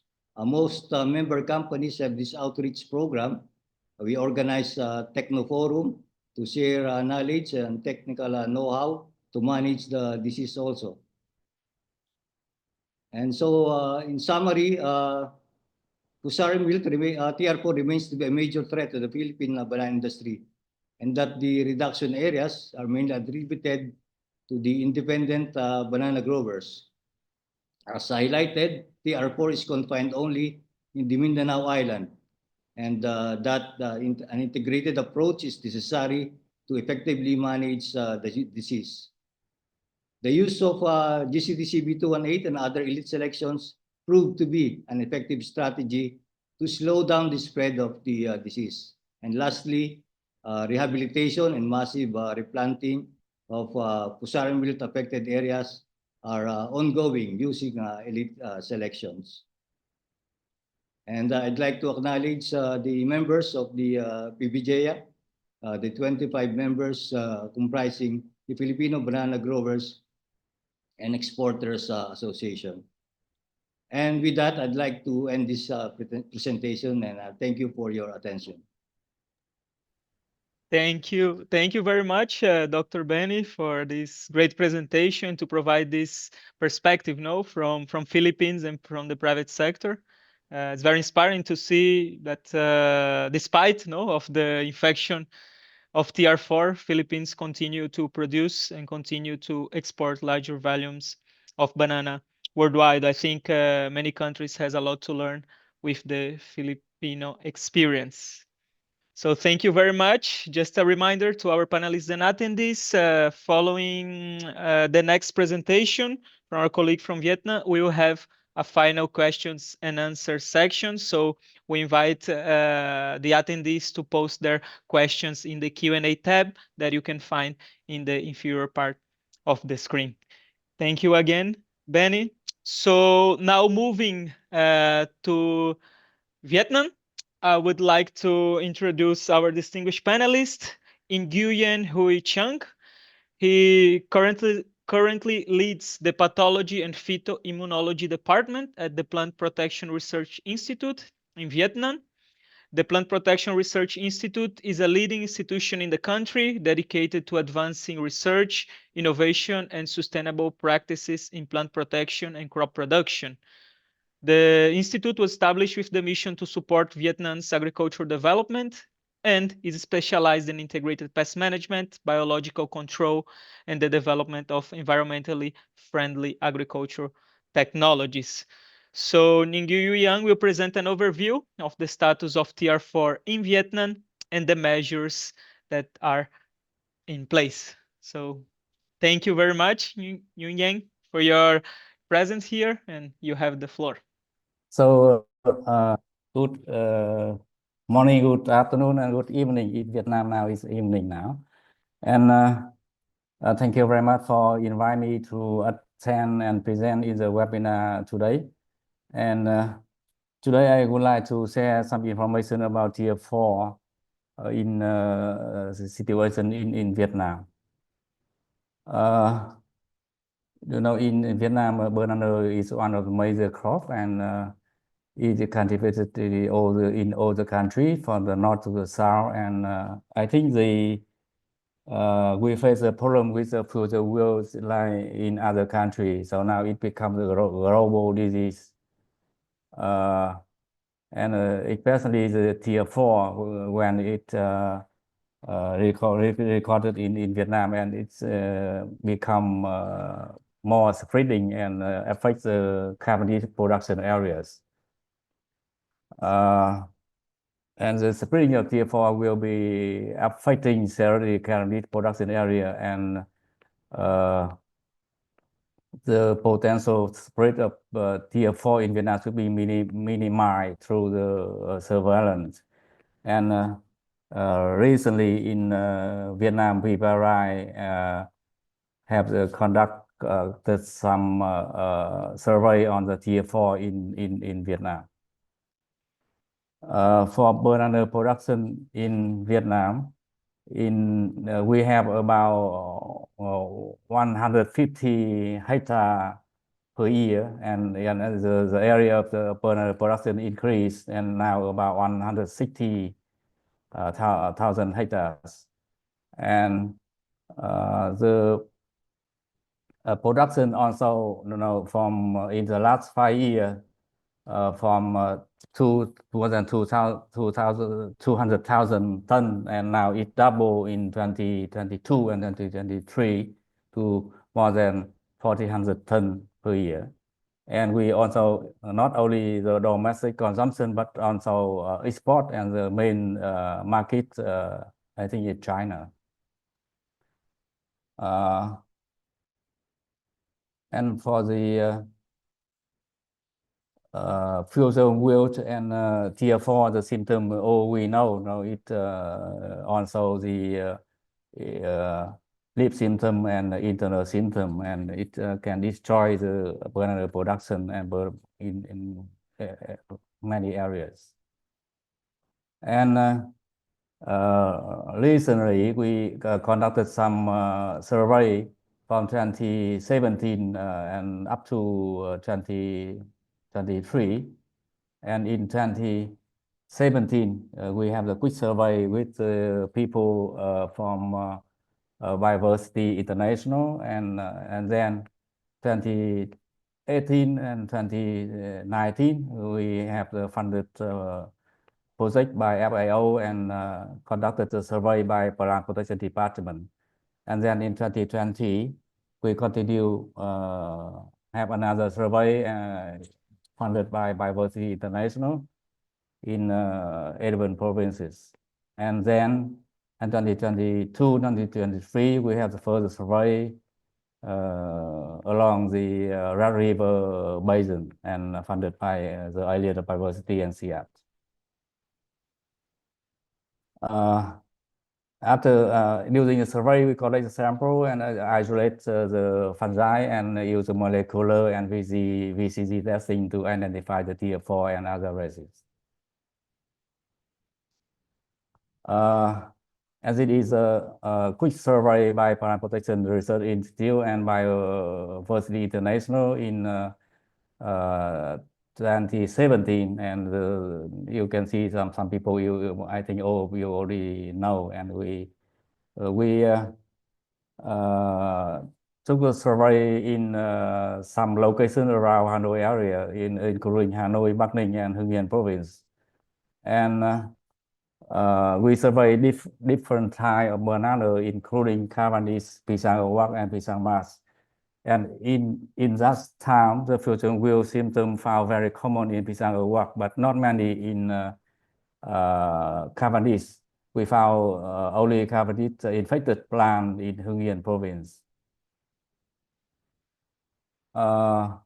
And then in 2018 and 2019, as I mentioned, we have the project funded by FAO, and more provinces have been surveyed, and including different regions of Vietnam, including Northwest, Rat River Delta, and North Central, South Central, and Southeast, and even in the Mekong River Delta.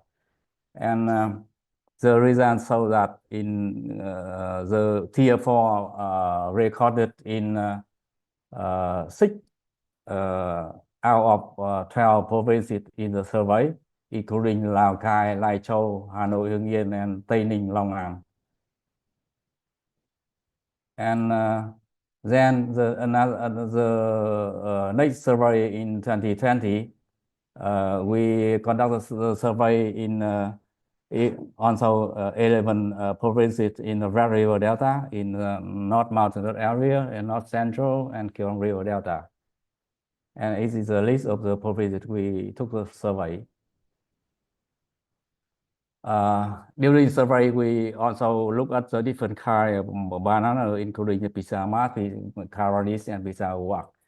And it's very common to see the Fusarium wilt in Pizza Wak, and also the wilt symptom found in Caranis.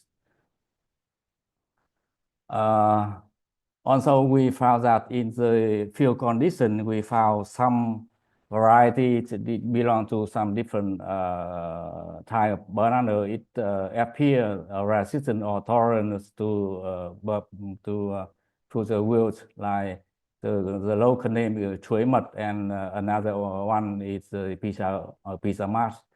And seeded banana is two kind of the banana. It's so very tolerant. That means we cannot eat, how to say, not many effective plant we can see during the survey. And after analyze, we found the TR4 infected the banana production in Caranis, in Phú Thọ, in Hải Phòng, and in Vĩnh Phúc. Is so more 3 provinces infected by TR4 compared to the previous survey. And recently, in 2022, we conduct another survey along the Rat River Delta. So you can see in the map there, the Rat River come from China and go through many provinces like Lào Cai, Yên Bái, Phú Thọ, Vĩnh Phúc, and Hưng Yên, Hà Nội. It's all the provinces along the river. We already took the sample and in the survey. And in this survey, we found 2 more provinces in Yên Bái and Bắc Ninh infected by TR4. And TR4 not only recorded in Caranis, but also recorded in Pizza Wak with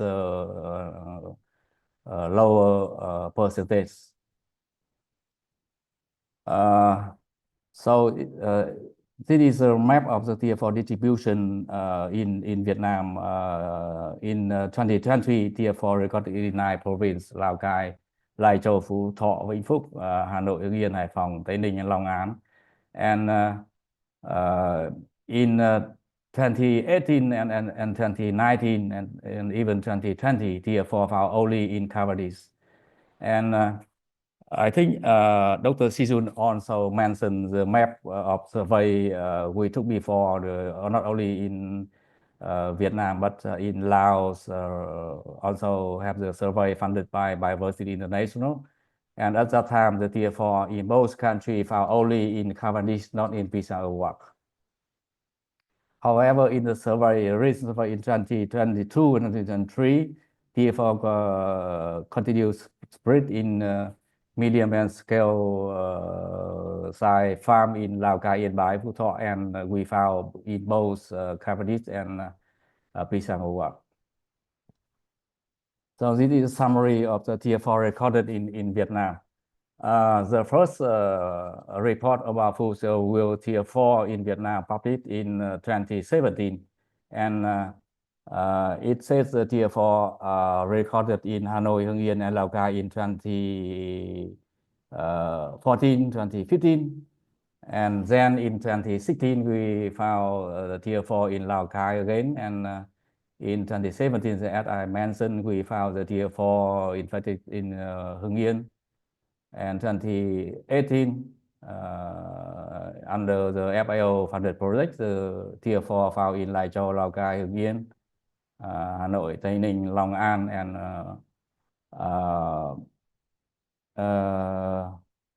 and in 2017, 2019, according to FAO document, it says that between 2017 and 2019, TR4 was found in Laos, Vietnam, Myanmar, and Thailand. And again in 2020, the TR4 continued to spreading in the different provinces around the Red River Delta of Vietnam. For the Fusarium TR4 management, in Vietnam, PPD, it means the Plant Protection Department, have issued a protocol for management of Fusarium wilt, and it's focused on the providing information of distribution, damage caused by TR4, and how to improve the awareness of banana growers, and focus on quarantine, use clean material, apply cultural practice management like fuel salination, rotation, etc. Also introduce some biocontrol and chemical control for seedling treatment. And for the detail, in the quarantine in Vietnam, the procedures guide the grower to prevent the movement of nanomaterial, including plants, suckers, corn, and even soil from infected area to the clean area, and limit the transportation of vehicle, equipment, or everything from the infected area, infected farm to the clean farm.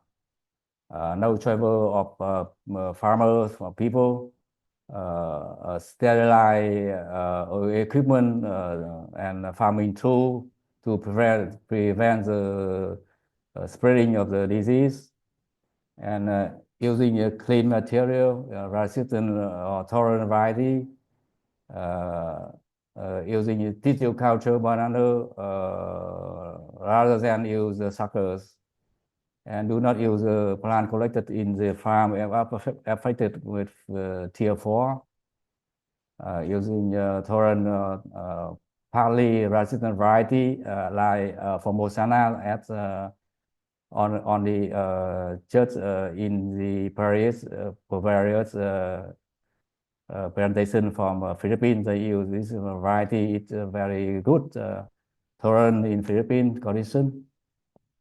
And for the cultural practice, we advise the field sanitation, destruction, and burning of plant debris, infected plant, sterilize farm tool, drain canal to prevent the water logging, apply more organic manure to improve the beneficial microbial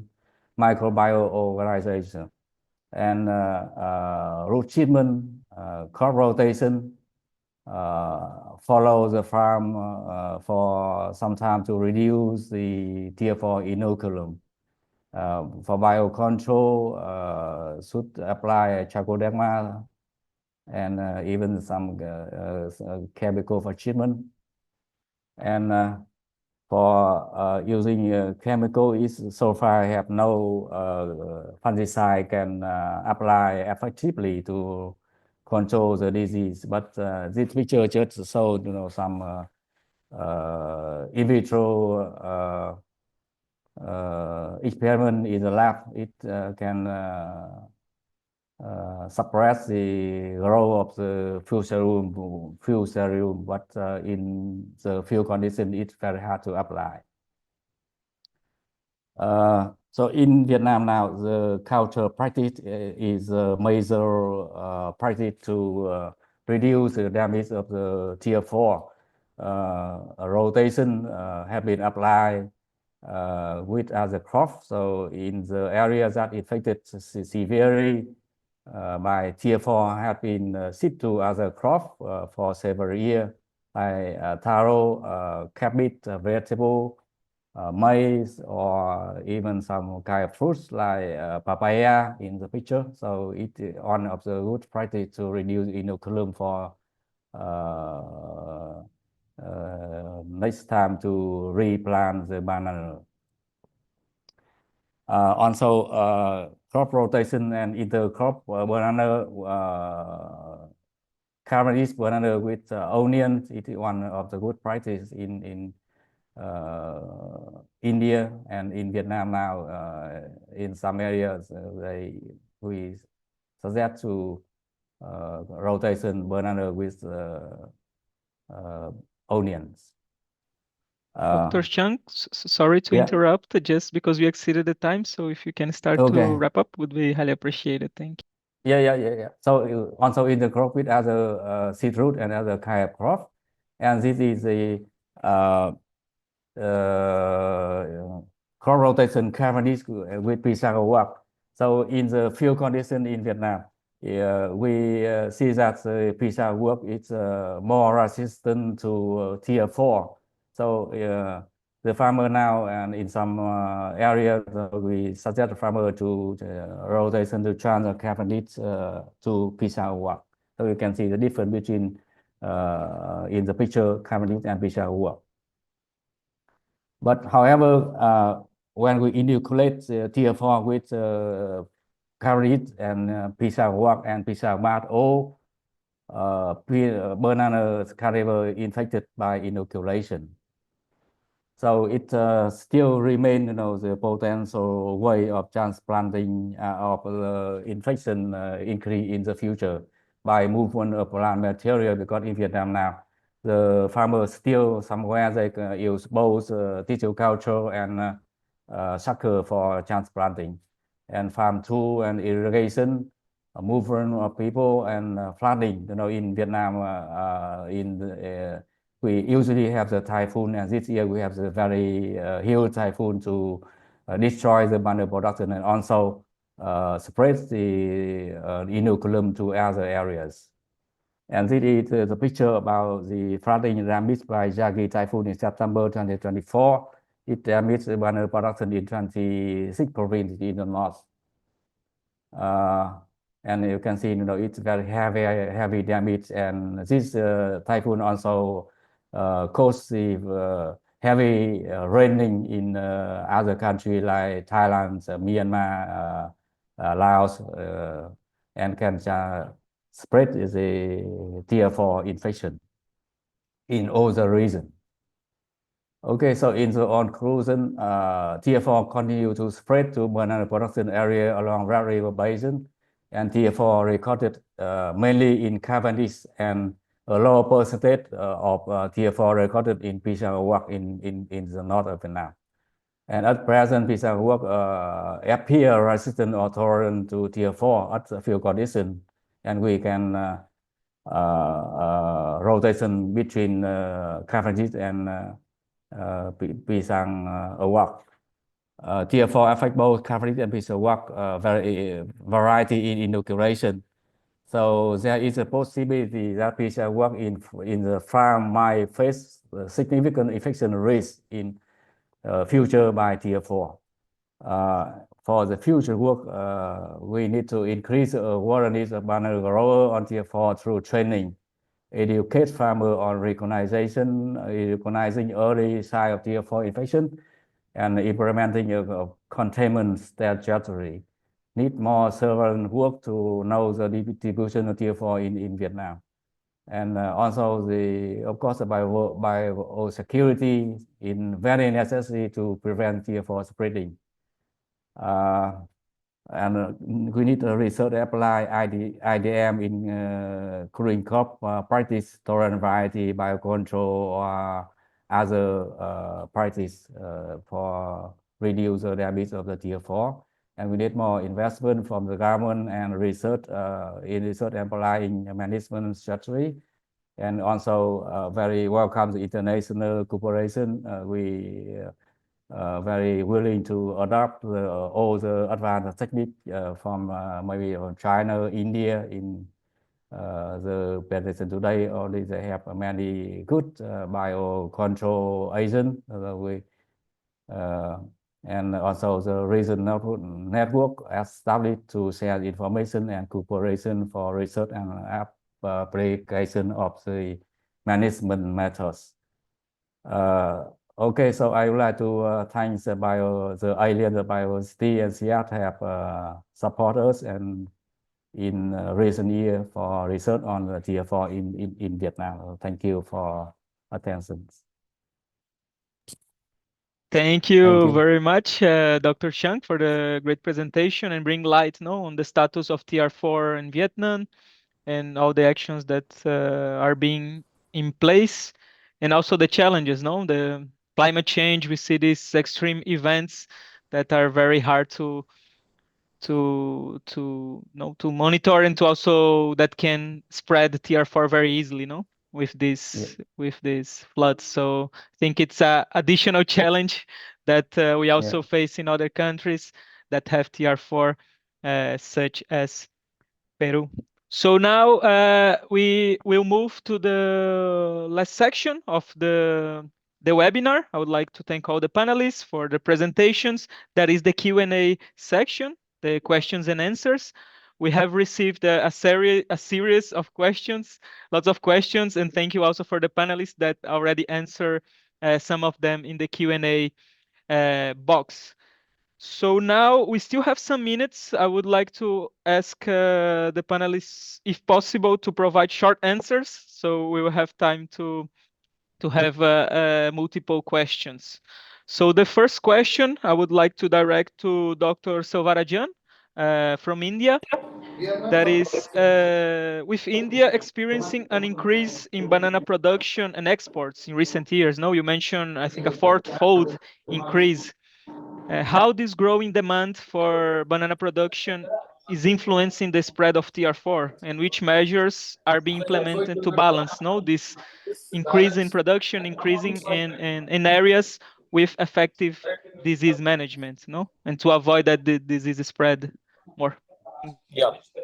So this, actually it's increasing because of introduction of tissue culture, quality tissue culture, virus-free, 2 type quality tissue culture plants, which has been introduced in the past 3 decades. Around 400 million tissue culture banana plants are being used by our banana farmers in India every year.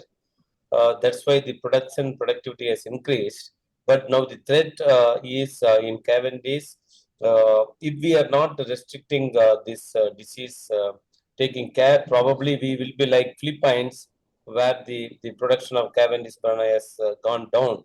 So that may happen in India in next decade if we are not taking care. And of course, we have come out with a lot of grand name mutants, and already it is in the we have introduced for the past 1 year, and next second crop is going on. So that way, I think we will be able to again keep our production in similar way, same level.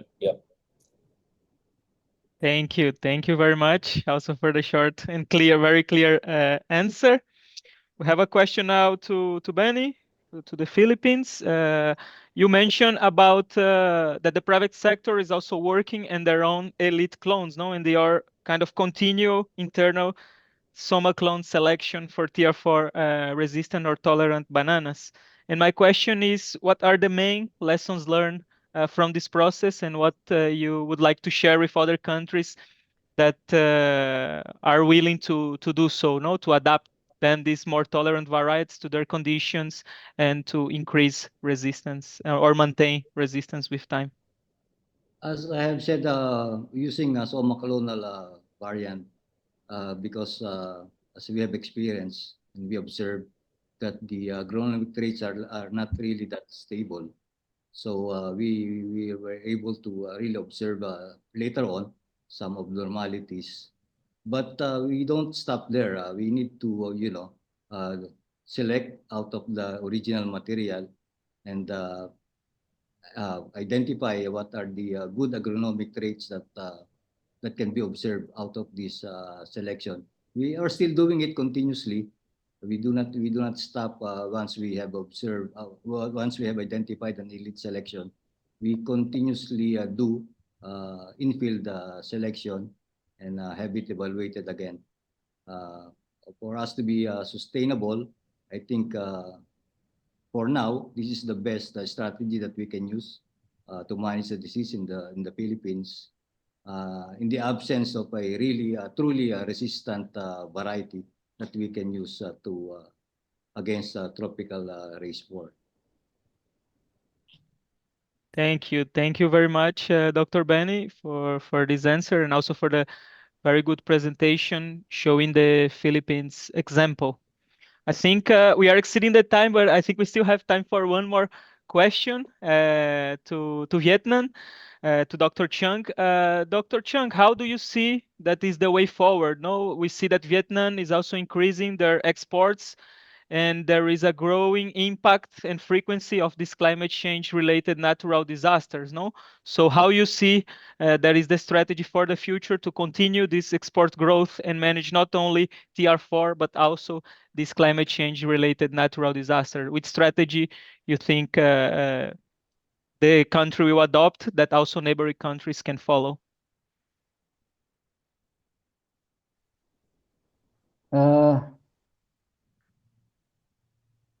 I think in Vietnam now, as I mentioned, we very willing to adapt the new technique and new technology from the other country like India and China. They have produced or maybe commercialize the bioagent for the control, TR4 and Fusarium wilt.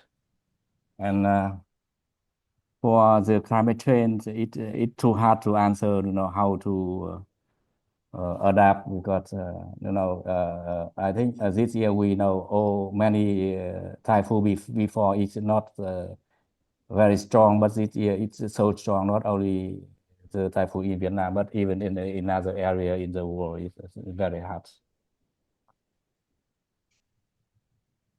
Thank you very much, Dr. Chung.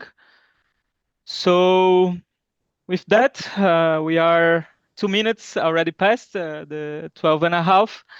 I would like to conclude the meeting by thanking all the panelists for their incredible participations. Dr. Yacob Ahmad from the TFNet, Dr.